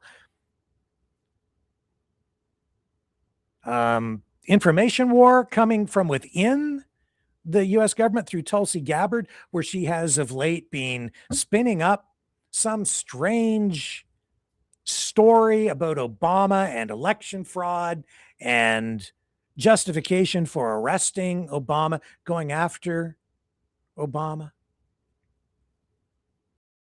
And if you buy into all of that, which I no longer really do to the level that they want us to, but if you buy into it, then you're going to be left wondering why nothing ever really happens, why Obama never really gets arrested, why none of these people ever really get arrested. Did they really cheat? I've been telling you that I think probably both sides cheat to some degree, and nobody cheats more than Donald Trump because he rigs everything. And you've seen that happen in real time. So certainly under Trump 2.0, purge political opposition from the bureaucracy, put people in place who are absolute loyalists, who will do whatever you tell them to do. Actors, mostly, who put on a good front. Sign into laws unilaterally using unitary executive power, whatever it is that you want to put into power, and just do it on your own as president. Shut down the borders. Just do it. He said, I didn't go to Congress. He said, you want to take over a country? Just do it. Don't consult with anybody. Don't tell anybody. Just do it. No oversight. And put pressure on other countries to fall into line and use the economic tools, tariffs to whack people on the head, whack countries over the head in order to get them to comply. And preferably you have a weak leader in place in a country that you can control. Justin Trudeau fit the bill, didn't he? Worst prime minister in Canadian history. When we needed him, when we needed someone to provide real leadership, to stand up and say, wait a minute, this is a violation of people's rights. We need to proceed cautiously here and not in a knee-jerk reaction, a knee-jerk fashion. And we didn't get that from Justin Trudeau. As a result, we saw political players take advantage of the crisis, exploit the crisis, a crisis that was, in view of some, manufactured. And I do believe that. I believe that it was exploited. Who was responsible for it? Well, Trump says China, China, China, but we know there was U.S. money in that lab in China. And if you believe that it came from there, the United States does not have clean hands. And Trump could have stopped it all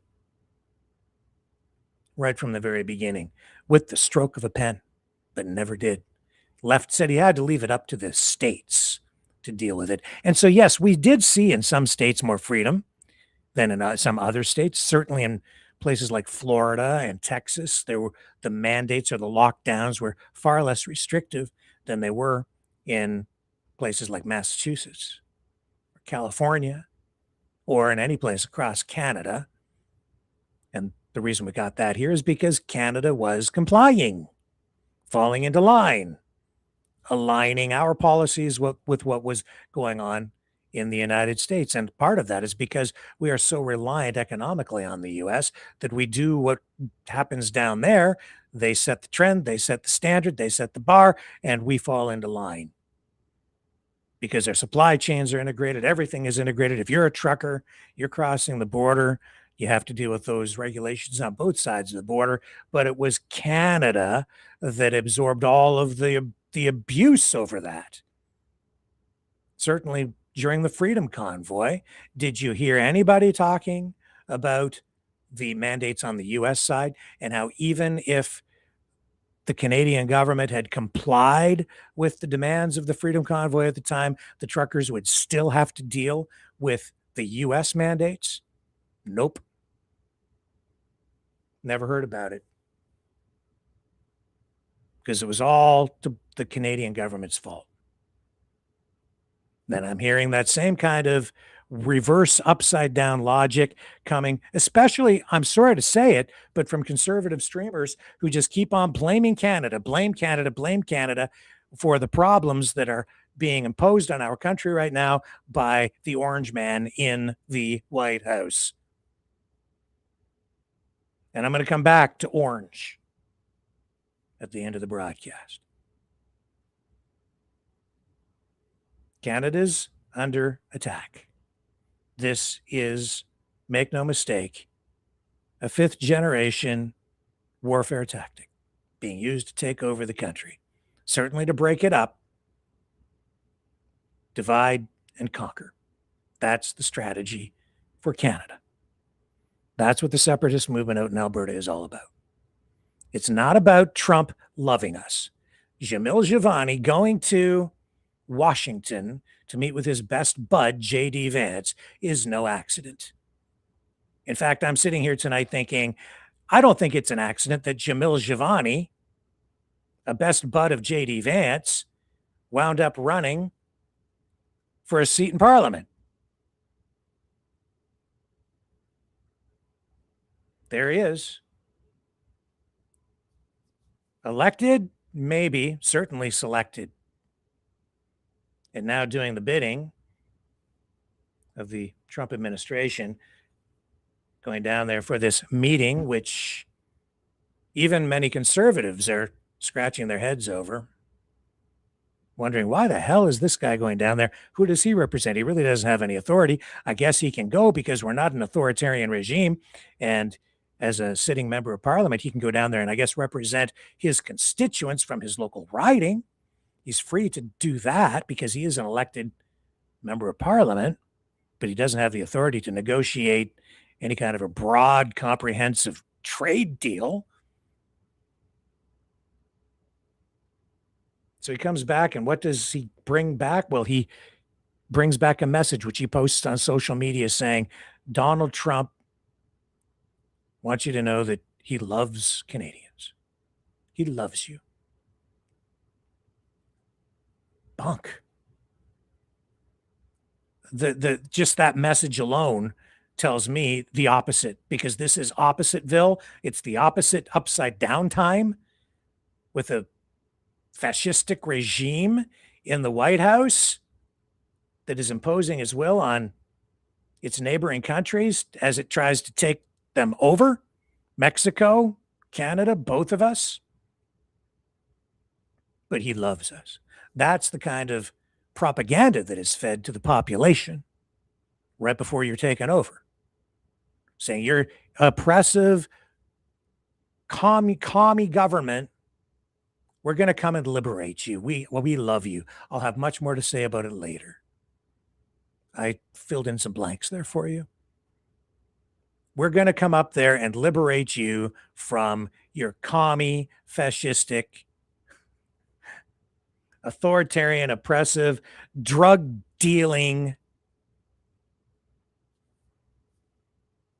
government. Because I love you. Oh, by the way, we're going to take all your oil. Oh, and you don't get to vote because you're not going to become the 51st state. You'll just be a territory, and you don't actually get to vote. So there's that. But we love you. I love you. I'm Donald Trump, and nobody loves you more than I do. Don't you feel how much I love you as I punch you in the face and steal your stuff? Oh, you'll find out, Alberta, if you go that way. But I don't think it's going to go there because I think Canadians and Albertans are a lot smarter than that.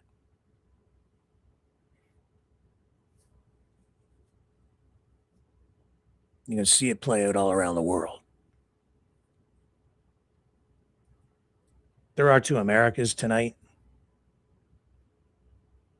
I think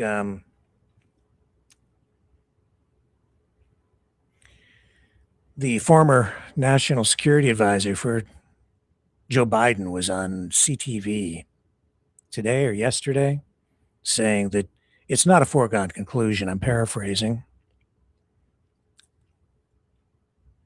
that this path toward this new world order that is envisioned by Donald Trump, Vladimir Putin, Xi Jinping, doesn't have to be.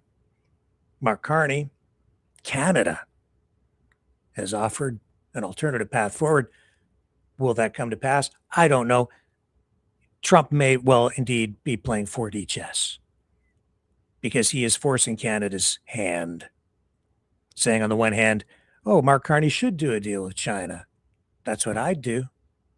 And then 48 hours later coming out and condemning the deal that Canada made with China on the EVs, which was in compliance with the USMCA, but then saying because Canada has done that, he'll have to impose more tariffs on Canada and assert more pressure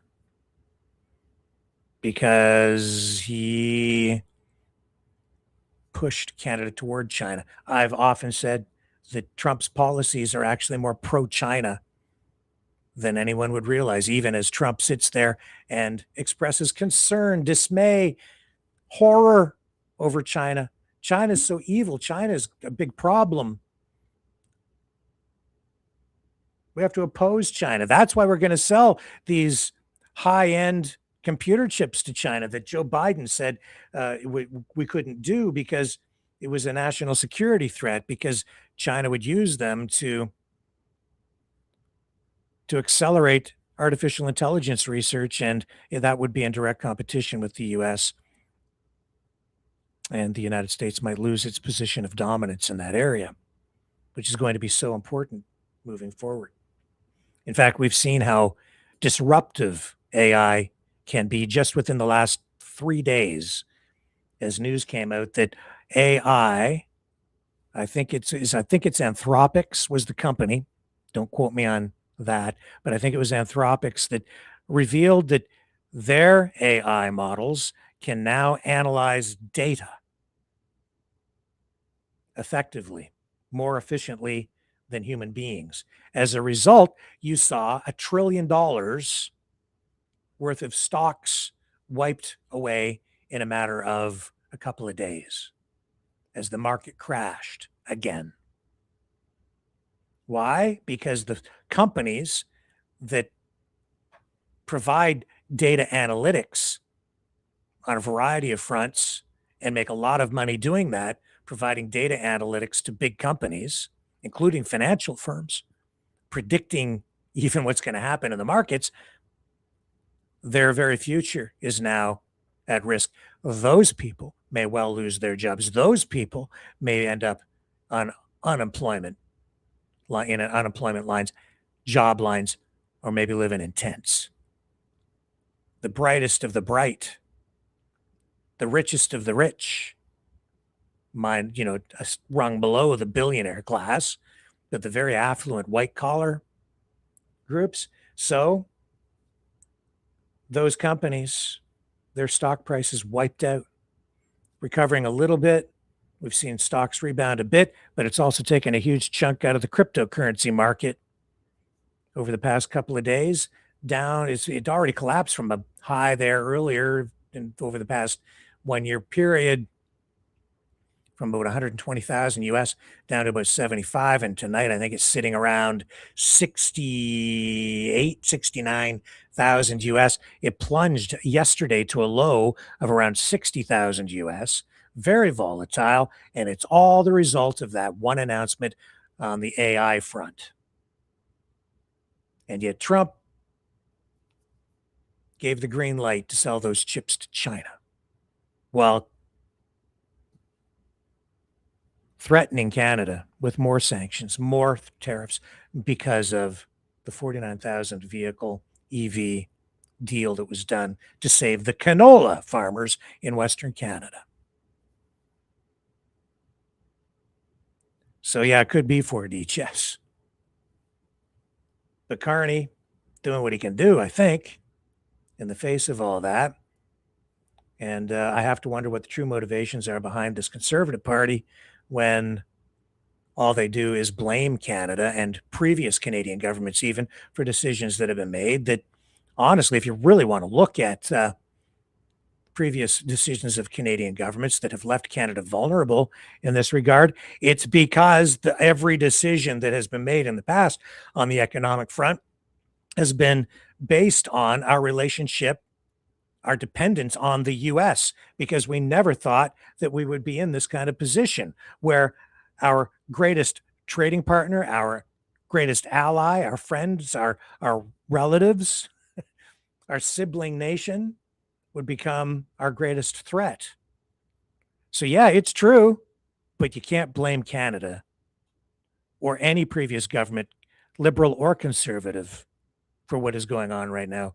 You can blame Donald Trump, his administration or regime, because they're the ones blowing it all up. But not everybody in the United States is of that mindset. Canada does have friends. We're pivoting over, trying to create alliances there, not by sending people down to the White House to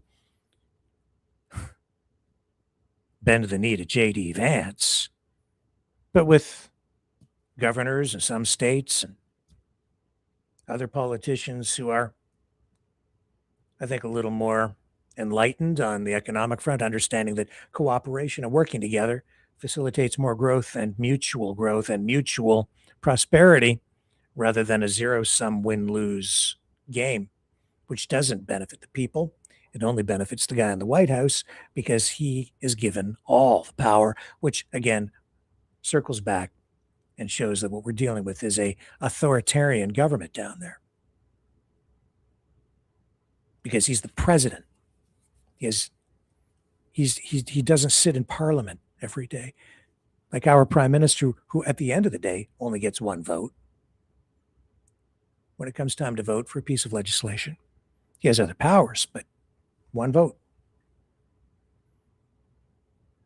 But most people who kick and scream about Canada and how you have to tear it all down don't highlight that, if they even understand it. So when I look at the comments on our Rumble channel from the other day, and I'll bring them up again, I take exception to them, honestly, as a Canadian, as someone who has been sitting in this chair with a rekindled news platform on social media, which was here to keep people honest, to get us all closer to the truth, to keep everybody honest on every story on all sides of the political spectrum every night for the past, 5, 6 years? Because I want my country back. We're slowly getting it.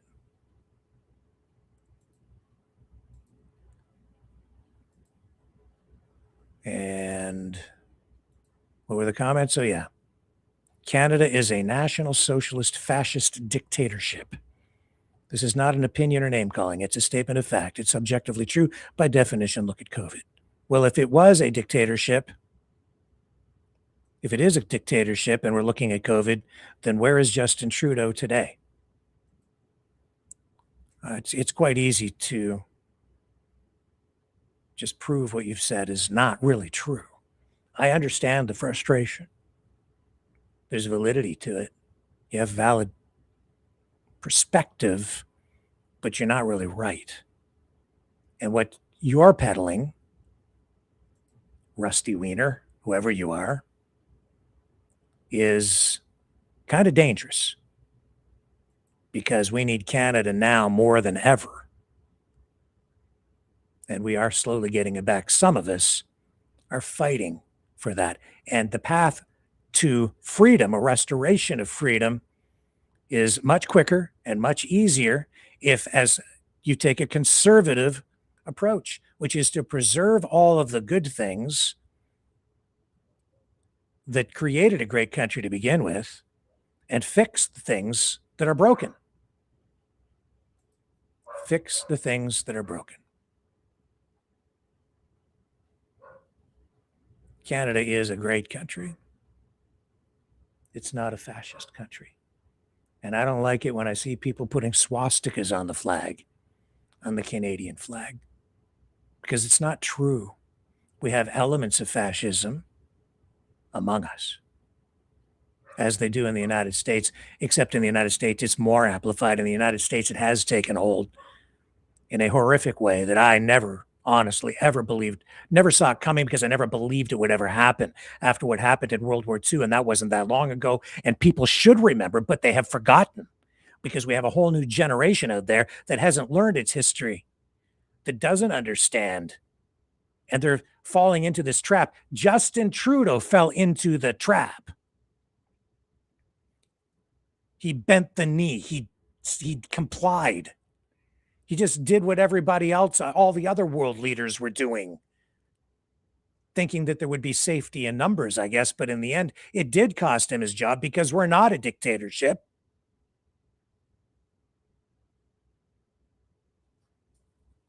And I see all these 20-something, maybe late 20s, maybe early 30s streamers, influencers out there who don't know squat, who obviously don't remember because they went around and haven't learned the lessons of the past. They haven't forgotten because they clearly never really learned. And so now it seems we're about to maybe repeat a lot of the mistakes of the past. As I see all these young people making bad choices, bad decisions, highlighted a lot of that last night with these MAGA influencers who I'd never honestly paid attention to or even heard of in some cases before. This Sarah Stock and Elijah Shaffer, still making headlines today with all their drama and their affair, which is blowing this guy's marriage up. Elijah Shaffer. Who is Elijah Schaffer's wife, Kezia Shaffer? Rift TV founder's divorced longtime partner pulled into Sarah Stock cheating controversy. And that's Sarah Stock on the right. And that's Elijah Shaffer to the left. And Sarah Stock used to work for this guy. And that's Shaffer's wife in the center.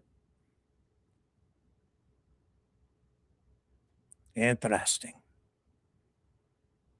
Sarah, the podcaster Elijah Shaffer triggered a social media firestorm after posting and deleting frantic messages claiming his wife and children were missing.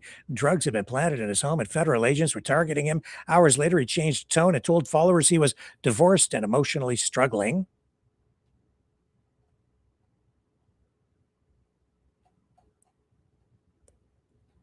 This guy is a major influencer within the MAGA movement in the US, and I guess in Canada to some degree. So after his wife, I guess, found out through this leaked audio that we shared here yesterday, because it's been shared everywhere, of this Sarah Stock talking about this affair that she had with Elijah Shaffer. This is this breakdown that this guy had, who has talked about his drinking problems and I guess his problems with mixing alcohol with over-the-counter medications a couple, 3 times a week. In any event, look, this is what he was posting online as he found out that his wife and kids were missing because of his marital problems. See if I can bring it up here for you.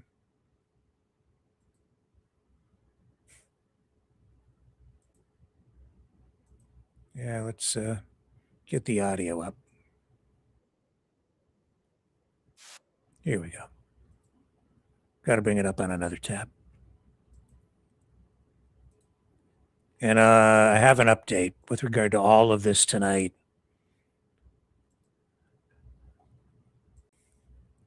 And it's all relevant to what we're talking about. Here we go.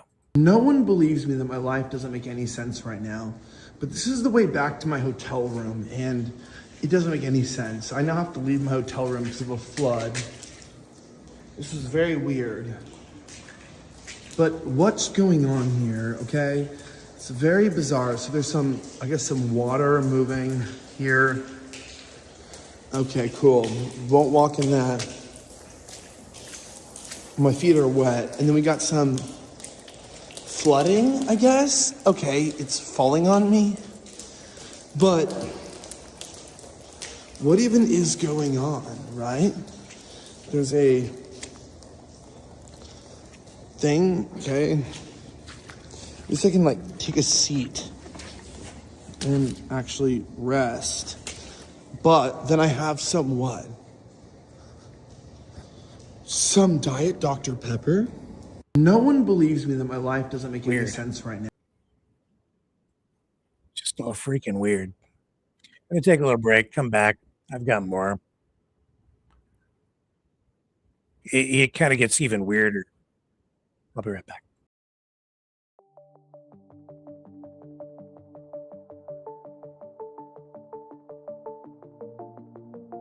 Greetings, brave mavericks. Our quest for truth continues. We go beyond fake news. Together we expose propaganda. Together we pull others out of rabbit holes. We are maverick thinkers. We are all unique individuals. Defenders of individual rights and freedoms. Credible. Trusted. Grounded in reality. Maverick News. Maverick News. Defending free speech. Free speech. Donate at freedomreporters.com. Do it now. Tomorrow may be too late. Maverick News. The world is watching.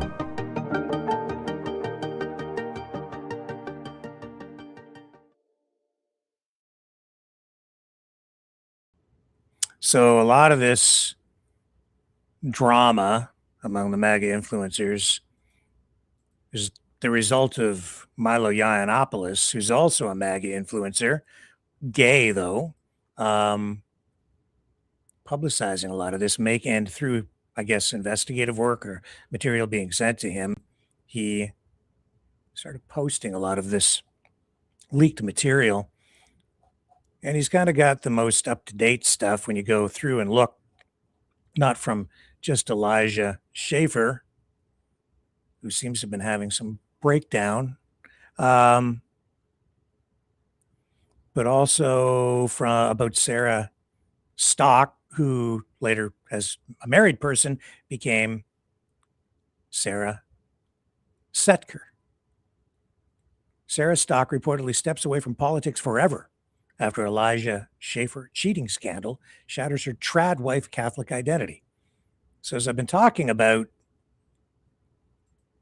this white Christian nationalist element within the White House, it sits right there. This is a big trad wife trend that is taking place in conservative circles in the U.S., Christian circles, MAGA circles.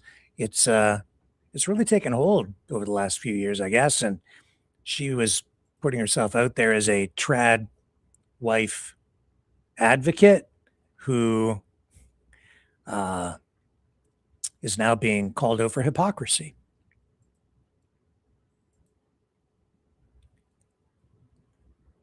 As a result of all of that, we had, do I still have it here?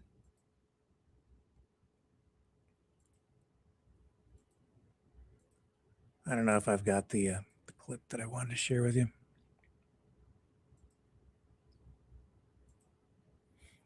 Hang on, I need a moment. Don't go away.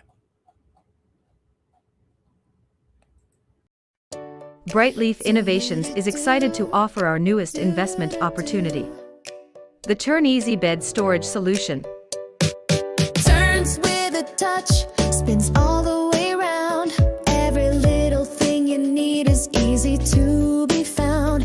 No more clutter, no more mess on the floor.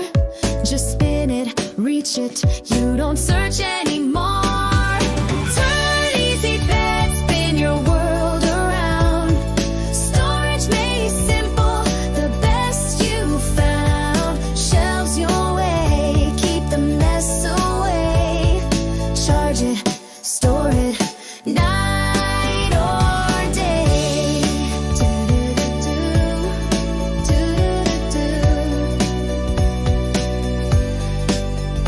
Custom shelves for your books or your tech.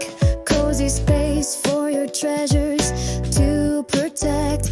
Built-in power when you need to recharge. Smart design that makes your bedroom feel large. Turn Easy Bed, spin your world around. Storage made simple, the best you found. Shelves your way, keep the mess away. Charge it, store it, night or day. Designed and developed by Brightleaf Innovations. Proudly Canadian and patent pending in North America. Turn Easy Bed transforms how you live. To learn more about this innovative new product idea and exciting investment opportunity, call 519-784-0222 or visit brightleafinnovations.com. So it's just a short time ago that Sarah Stock got engaged. And just to show you, like, what a weird society the United States has, her ring, her engagement ring, set social media on fire. So this is from the, a short time ago. I think this is back in like December or whenever. But anyway, this is what happened. Fighting, and we need to talk about it. So it all began. The MAGA girlies are fighting, and we need to talk about it. So it all began when this gal, Sarah Stock, who makes a lot of trad wife content, got engaged. She posted this photo with her ring with the caption, "I won." And all sorts of other MAGA conservative influencers came for her for the size of that ring. Emily Saves America, the ring size. She even went so far as to post, like, it's a $79 ring on Etsy, saying, like, this girl could never become a trad wife if her husband can't even afford a ring. Isabella DeLuca also piled on. Then enter Morgan Ariel. She jumped in and accused Emily Saves America of being involved in a very lewd act in a hotel lobby with a man during a Turning Point USA event. This has not been substantiated. Emily Saves America fired back on all platforms, basically saying that, like, this girl makes a living talking about her. So their feud goes way back. Emily Saves America said Morgan Ariel was just mad because she's never on the mainstream networks, and then it exploded. Sarah Stock's like, well, wait a minute, this began being about me, so she got back involved, hurling all kinds of crazy accusations, everything from infidelity, they were attacking each other's kids. It got messy, y'all. And you know it's bad because Pearl even got involved. I love good old-fashioned drama, don't you? The MAGA girlies are... Yeah, this is like,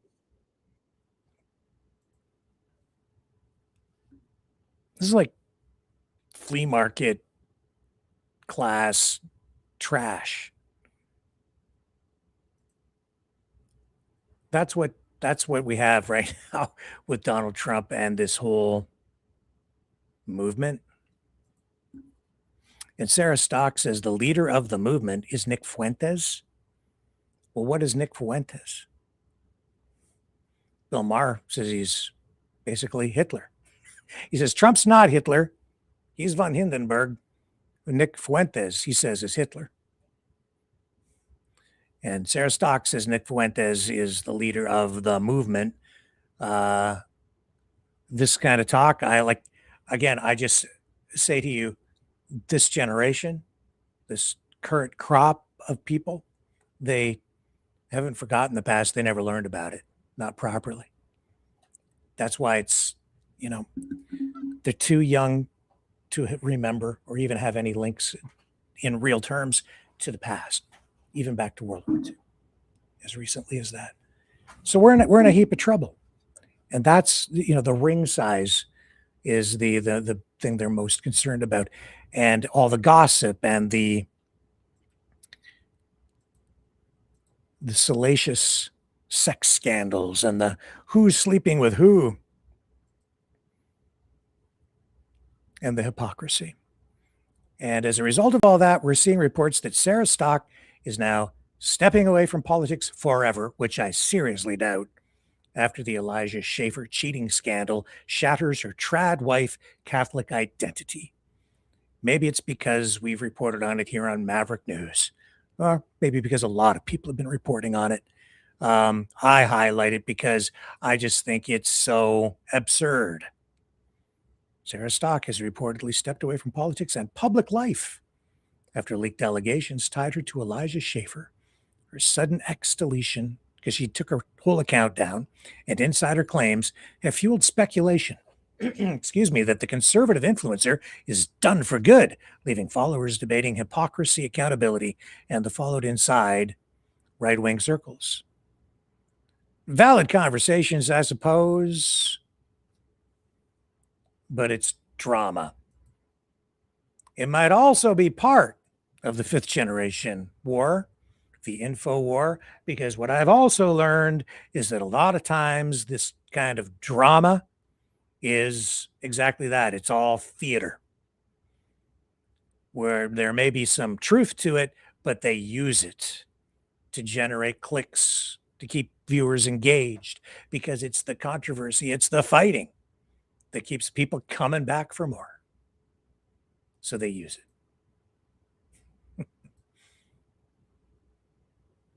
And it goes all the way to the top. Oh, these people, they're not just nobodies. They're very influential people, and they're tied directly into the power at the White House. Elijah Schaffer responds to Kash Patel girlfriend's defamation lawsuit. Back in November, conservative influencer Elijah Schaffer, who started this Rift TV after parting ways with Glenn Beck at The Blaze, called the defamation lawsuit filed against him by FBI Director Kash Patel's girlfriend, Alexis Wilkins, totally delusional and paranoid legal behavior. So Kash Patel's even getting in on the act. Shaffer is one of a number of prominent social media personalities sued by Wilkins over what she says are damaging and false claims that she is an agent of Israeli intelligence working as a honeypot to compromise Patel.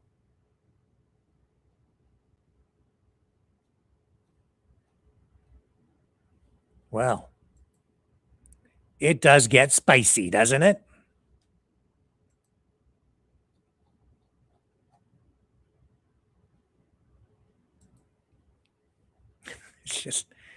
It just doesn't stop. So back to a more serious side of all of this. You want to talk about fascism? You want to talk about authoritarianism? Back to Steve Bannon. Another post just within this past week, something that's actually concerning many, many people, is talk about using ICE as a force to surround polls in the upcoming midterms. Damn right. We're going to have ICE surround the polls come November. We're not going to sit here and you're damn right. We're going to have ICE surround the polls come November. We're not going to sit here and allow you to steal the country again. And you can whine and cry and throw your toys out of the pram all you want, but we will never again allow an election to be stolen. You're damn right. Could you imagine? Maybe you can. I'm not sure I can. If the Canadian government surrounded polls with paramilitary, if you brought in the military or even just police to surround the polls to what, intimidate a certain group of people? Well, they would say illegal immigrants. It goes beyond that. To have a heavy presence like that at the polls? Who's stealing things? Who's rigging things at that point? You can assess for yourself, I guess. Me? I'm not comfortable with that. And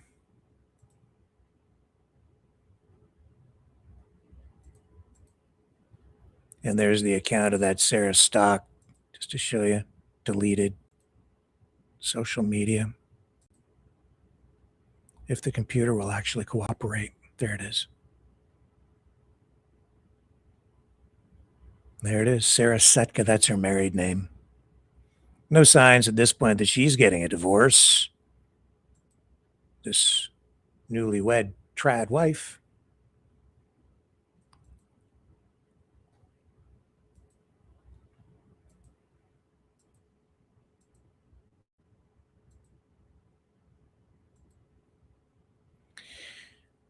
Okay.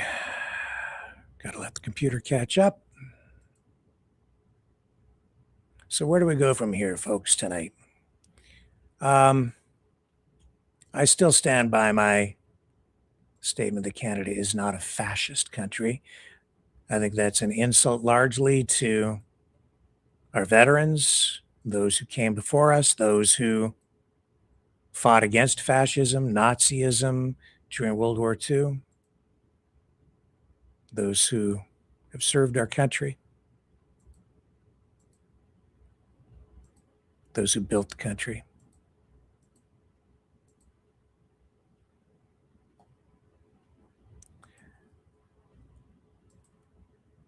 And that brings us back to Trump.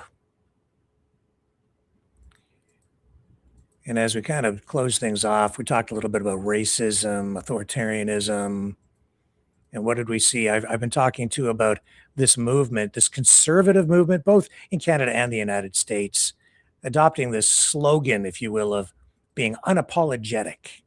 That's something really been used, that phrase, that word has been used largely in Canada, not so much on the US side. But what have we seen over the past week? We've seen J.D. Vance, balking at the idea of apologizing to Alex Preddy's killing in the streets. of Minneapolis. And we've seen Donald Trump over the last 24 hours responding to the meme video of the Obamas as apes, saying that he has nothing to apologize for because he didn't view the whole video before it was posted online. But it's his account. He's ultimately responsible for what goes up on the account. I can understand that he sees hundreds and even thousands of things, so he didn't watch the whole video. Nevertheless, the responsibility lies with him. The buck stops at the president's desk when the post is on the president's own social media account, on the president's own social media platform, Truth. Because the truth is he's responsible, but won't apologize. Now, he did ultimately come out and condemn it. And I have to point something out with regard to that. I've seen his response edited today, where he's asked if he condemns the depiction of the Obamas as apes in that social media post. And he says, yes, of course I do. And then there's in some cases, media outlets have cut that little portion out where he's saying that he's not going to apologize. He hasn't done anything wrong, didn't make a mistake, but they did cut out the part where he condemned it, because even though he has taken it down from his Truth Social account, others are posting it far and wide. And as I've pointed out, many who are condemning Trump for posting it are actually sharing it, or portions of it, images of it, as part of their social media responses.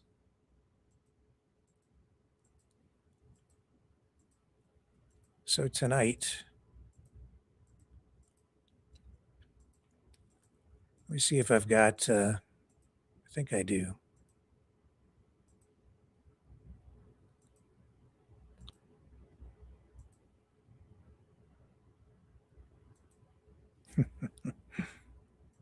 Well, let's just do a Truth Social scroll before we close off too.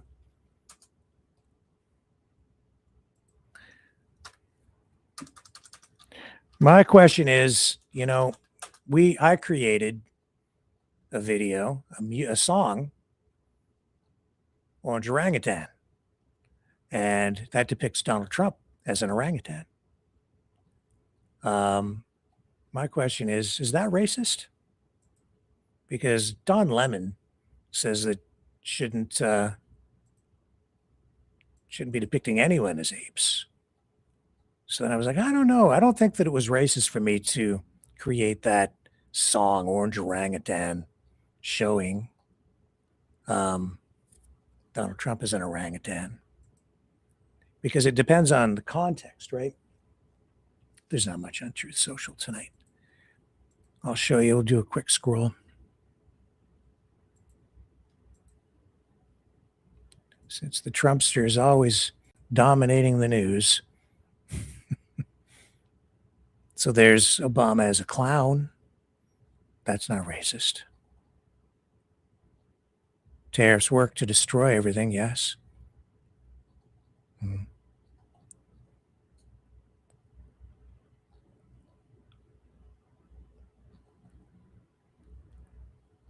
What else do we have on here? Why would I attack America? You already have Democrats for that. Dealmaker in chief, MAGA. This is what I voted for. Yeah, he's breaking everything.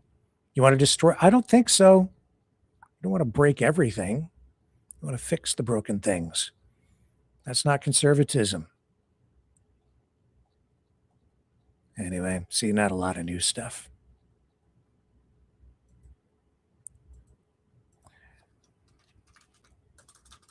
Let's go here on the ape thing.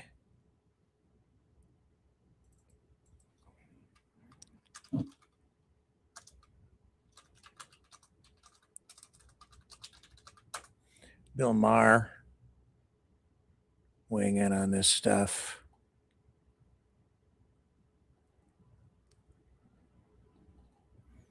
Let's do a Twitter scroll and just look at the reaction online.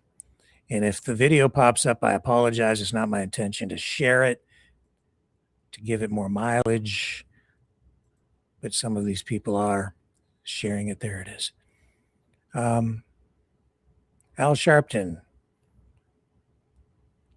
Tonight on Politics Nation with Al Sharpton, I opened up with a direct rebuke of a vile, racist video shared by Donald Trump depicting former President Barack Obama. Here, let's listen to what Al Sharpton says. I want to start tonight with my thoughts on a racist video shared this week by President Trump depicting former President Barack Obama and First Lady Michelle Obama as apes. More than a year into his second term, Donald Trump has revealed yet again there's no limit to how low he will be willing to go. This is an image no other American president would have presented to the public. In fact, it is behavior one would expect from a president of the Confederacy, not the United States. The post was so bad, even Republicans like South Carolina Senator Tim Scott had to denounce it. But I was particularly moved by the words of House Democratic leader Hakeem Jeffries. Take a listen. This disgusting video posted by the so-called president was done intentionally. Donald Trump and his vile, racist, and malignant behavior. This guy is an unhinged bottom feeder. President Obama and Michelle Obama are brilliant, caring, and patriotic Americans. They represent the best of this country. Trump's post, which has now been deleted, is especially appalling coming during the opening days of Black History Month, as his administration has gone out of its way to erase and belittle the contributions African Americans have made to the nation. It is increasingly ominous that Trump should be reaching for the oldest and most odious of racist tropes as he talks of nationalizing elections in American cities with large black populations. And it is insulting he would try and blame this pathetic post on a nameless staffer, even though it came in the late hours of the evening. If someone else is responsible for this video, they should be identified and held accountable. If Trump himself made the post, he should apologize to the Obamas and make amends. But I won't be holding my breath. I'm focused on delivering a strong rebuke to Trump's vile and racist conduct at the one place that will hurt him the most, the ballot box come November. And that's where we start Politics Nation this evening. Joining me now.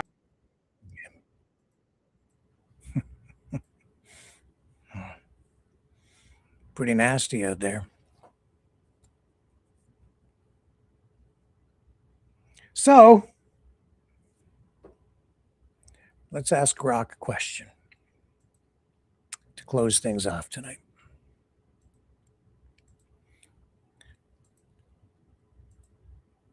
All right. Because you know where I'm going.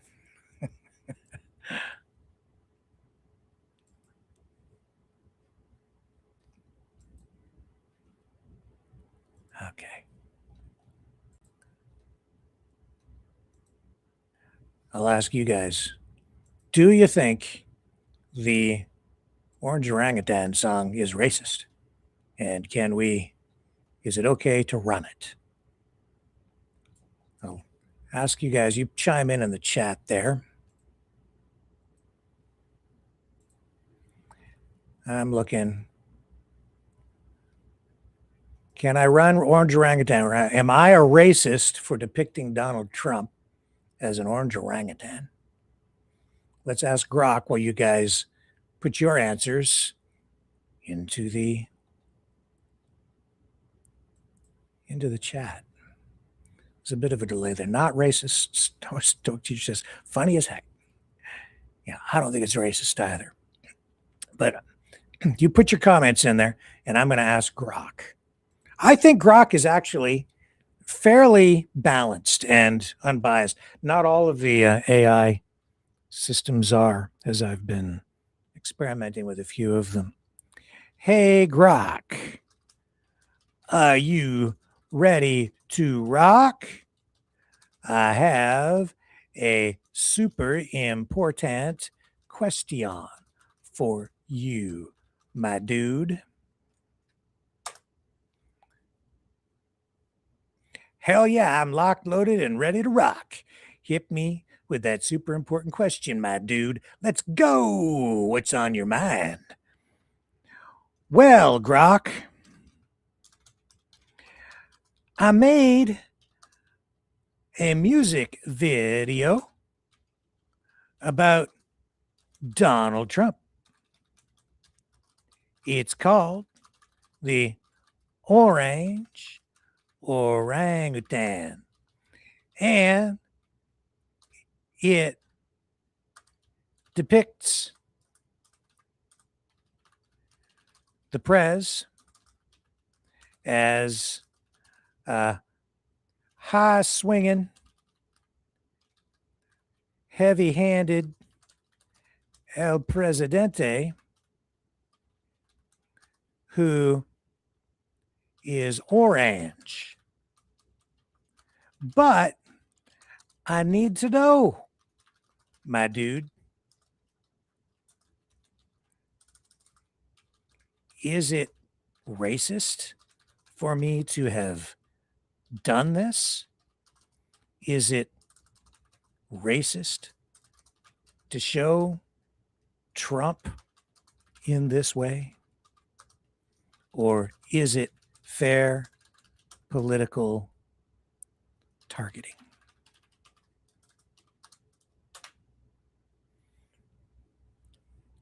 And the answer is coming up. I'll hide the answer for a moment while I go back to the chat. What are you guys saying? It's not racist, says Memorized. It's deformation of character.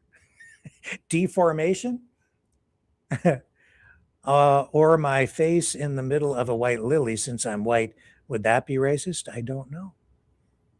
See, I don't think to depict Donald Trump as an orange orangutan is racist. However, see, what would potentially be racist is if you used one of those cliched slurs against white people, like, hey, whitey, or if I called him a honky, that could be deemed racist. But to show Trump as an orange orangutan plays into, in my view, the cliche of monkey see, monkey do.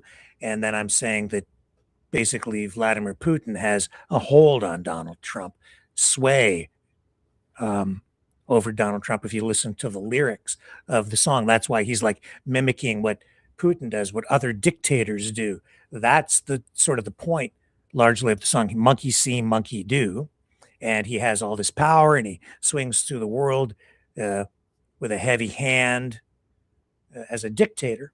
And so it's about power dynamics. And in this case, I'm not saying that Trump is less than human, or I'm not saying that Trump is weaker or inferior in any way. I'm saying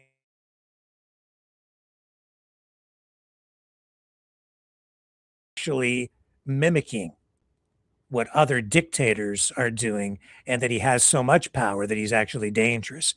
And so I'm mocking him because he's in a position of power. And I'm highlighting the political cliche that is out there that he is orange because, of course, he's either always tanned or he wears a lot of makeup that makes him often look tanned or orange on video. And so that's where the orange reference comes from. So these are references to political imagery and political satire. That's what this is.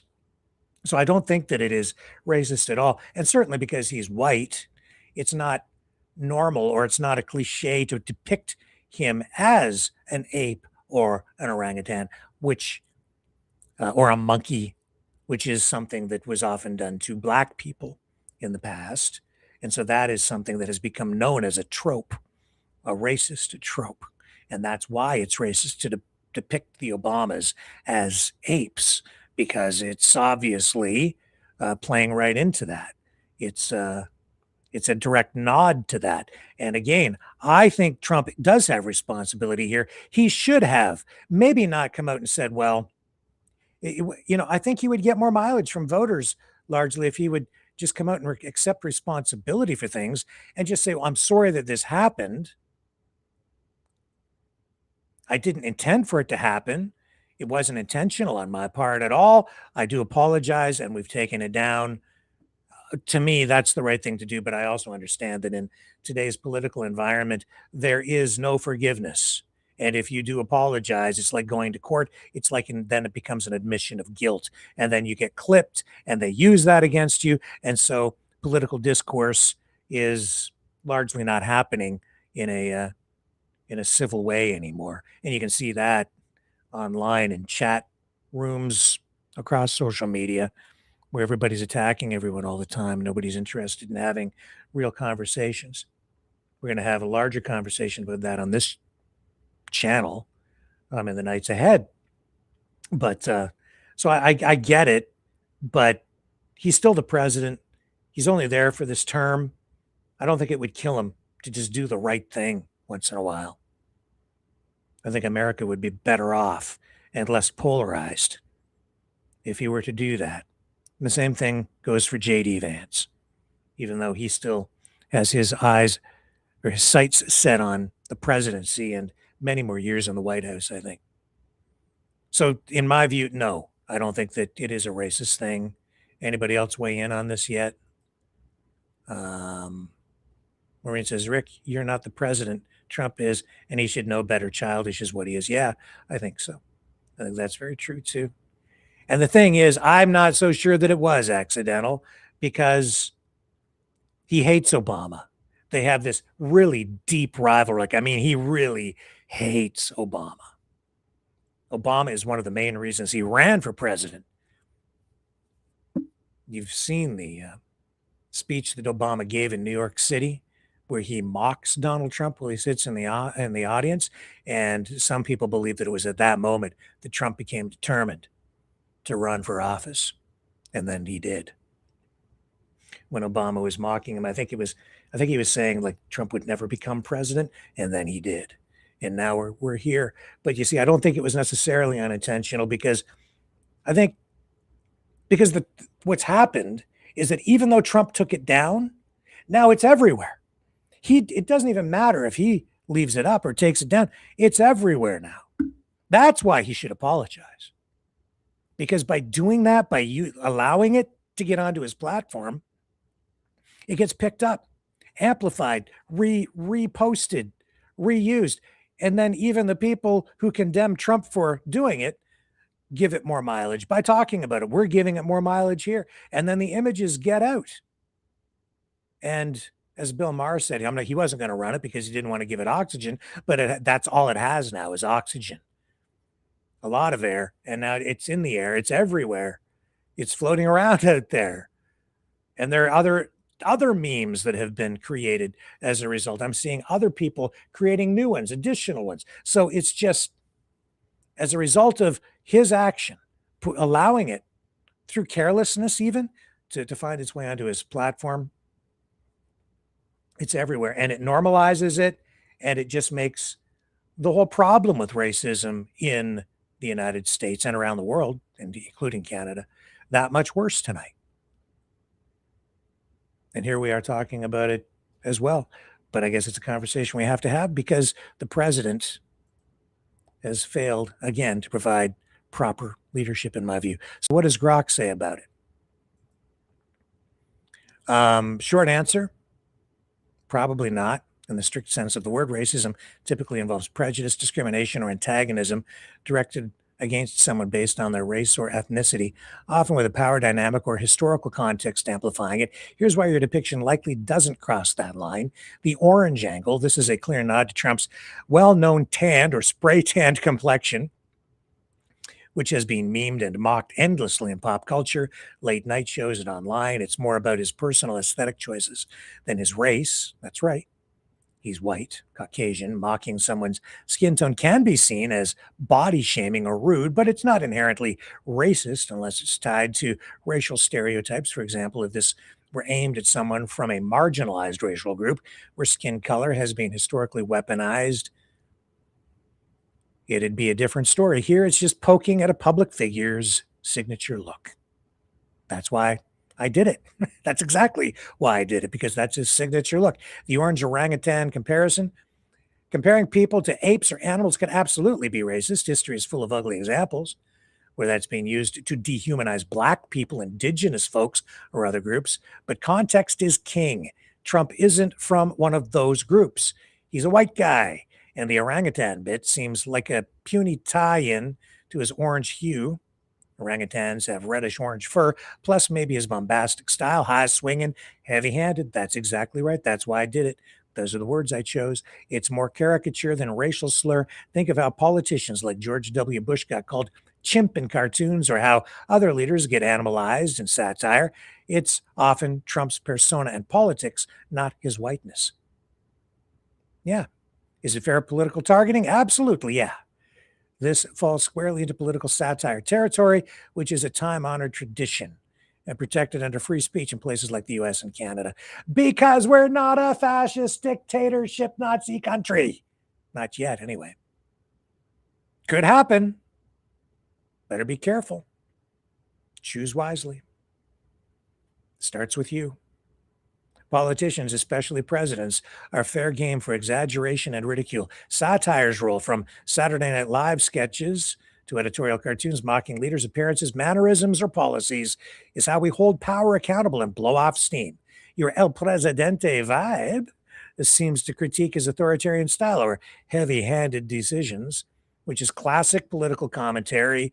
As long as it's not inciting violence or hate crimes, it's legit. Well, I'm certainly not doing that. Potential backlash. Fair doesn't mean everyone will like it. Really? Trump fans might see it as mean-spirited or biased. I'm sure they will. And critics could argue it's lowbrow. Maybe a little. But he deserves it. That's his style. That's why it has that tone. In today's polarized world, anything Trump-related can spark debates about both sides or hypocrisy, like, is this different from how Obama or Biden get caricatured? But that's more about taste than racism. Ultimately, intent matters a lot here. If your goal was to lampoon Trump's policies, ego, or public image without dragging in racial undertones, you're probably in the clear. If it's just for laughs and vibes, rock on. Art's subjective. If you're worried about perceptions, maybe test it with diverse friends or rethink elements that could be misinterpreted either way. Props for creating something bold. Politics needs more creative chaos.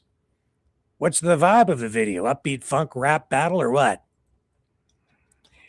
It's just ultra orange, my dude. Oops.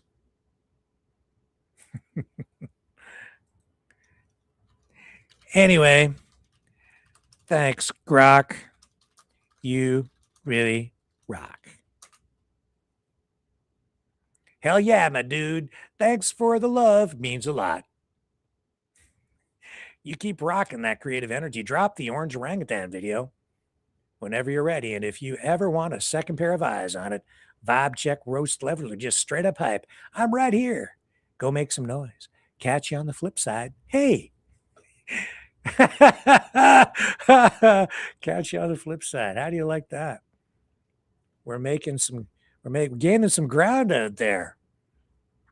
Even Grok knows how I rock. And I'll be back to rock with you guys again tomorrow night, 7 p.m. Eastern. Here you go. See you on the flip side.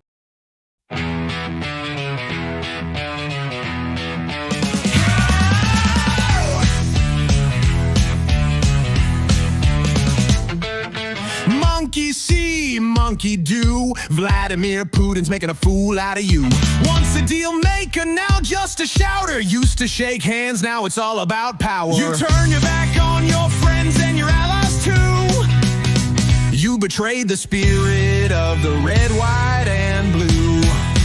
Oh, orange orangutan man, swinging through the world with a heavy hand, tearing up treaties, slapping on tariffs, throwing tantrums like a billionaire sheriff. Tell it down, don't stop it, man, you beast, you critter. Orange orangutan man.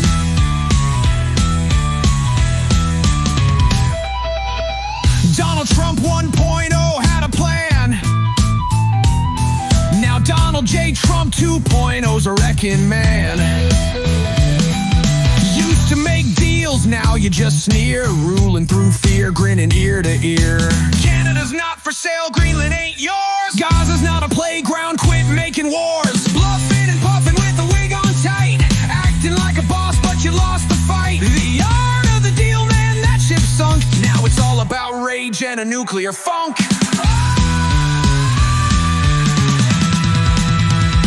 Orange orangutan man, swinging through the world with a heavy hand, tearing up treaties, slapping on tariffs, throwing tantrums like a billionaire sheriff. Dial it down, don't stop it, man, you beast, you critter. Orange orangutan man.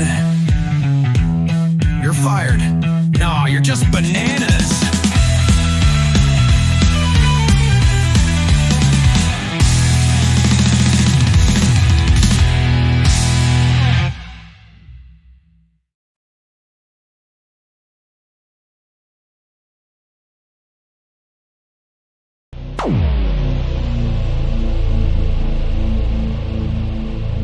This has been a Maverick Multimedia production.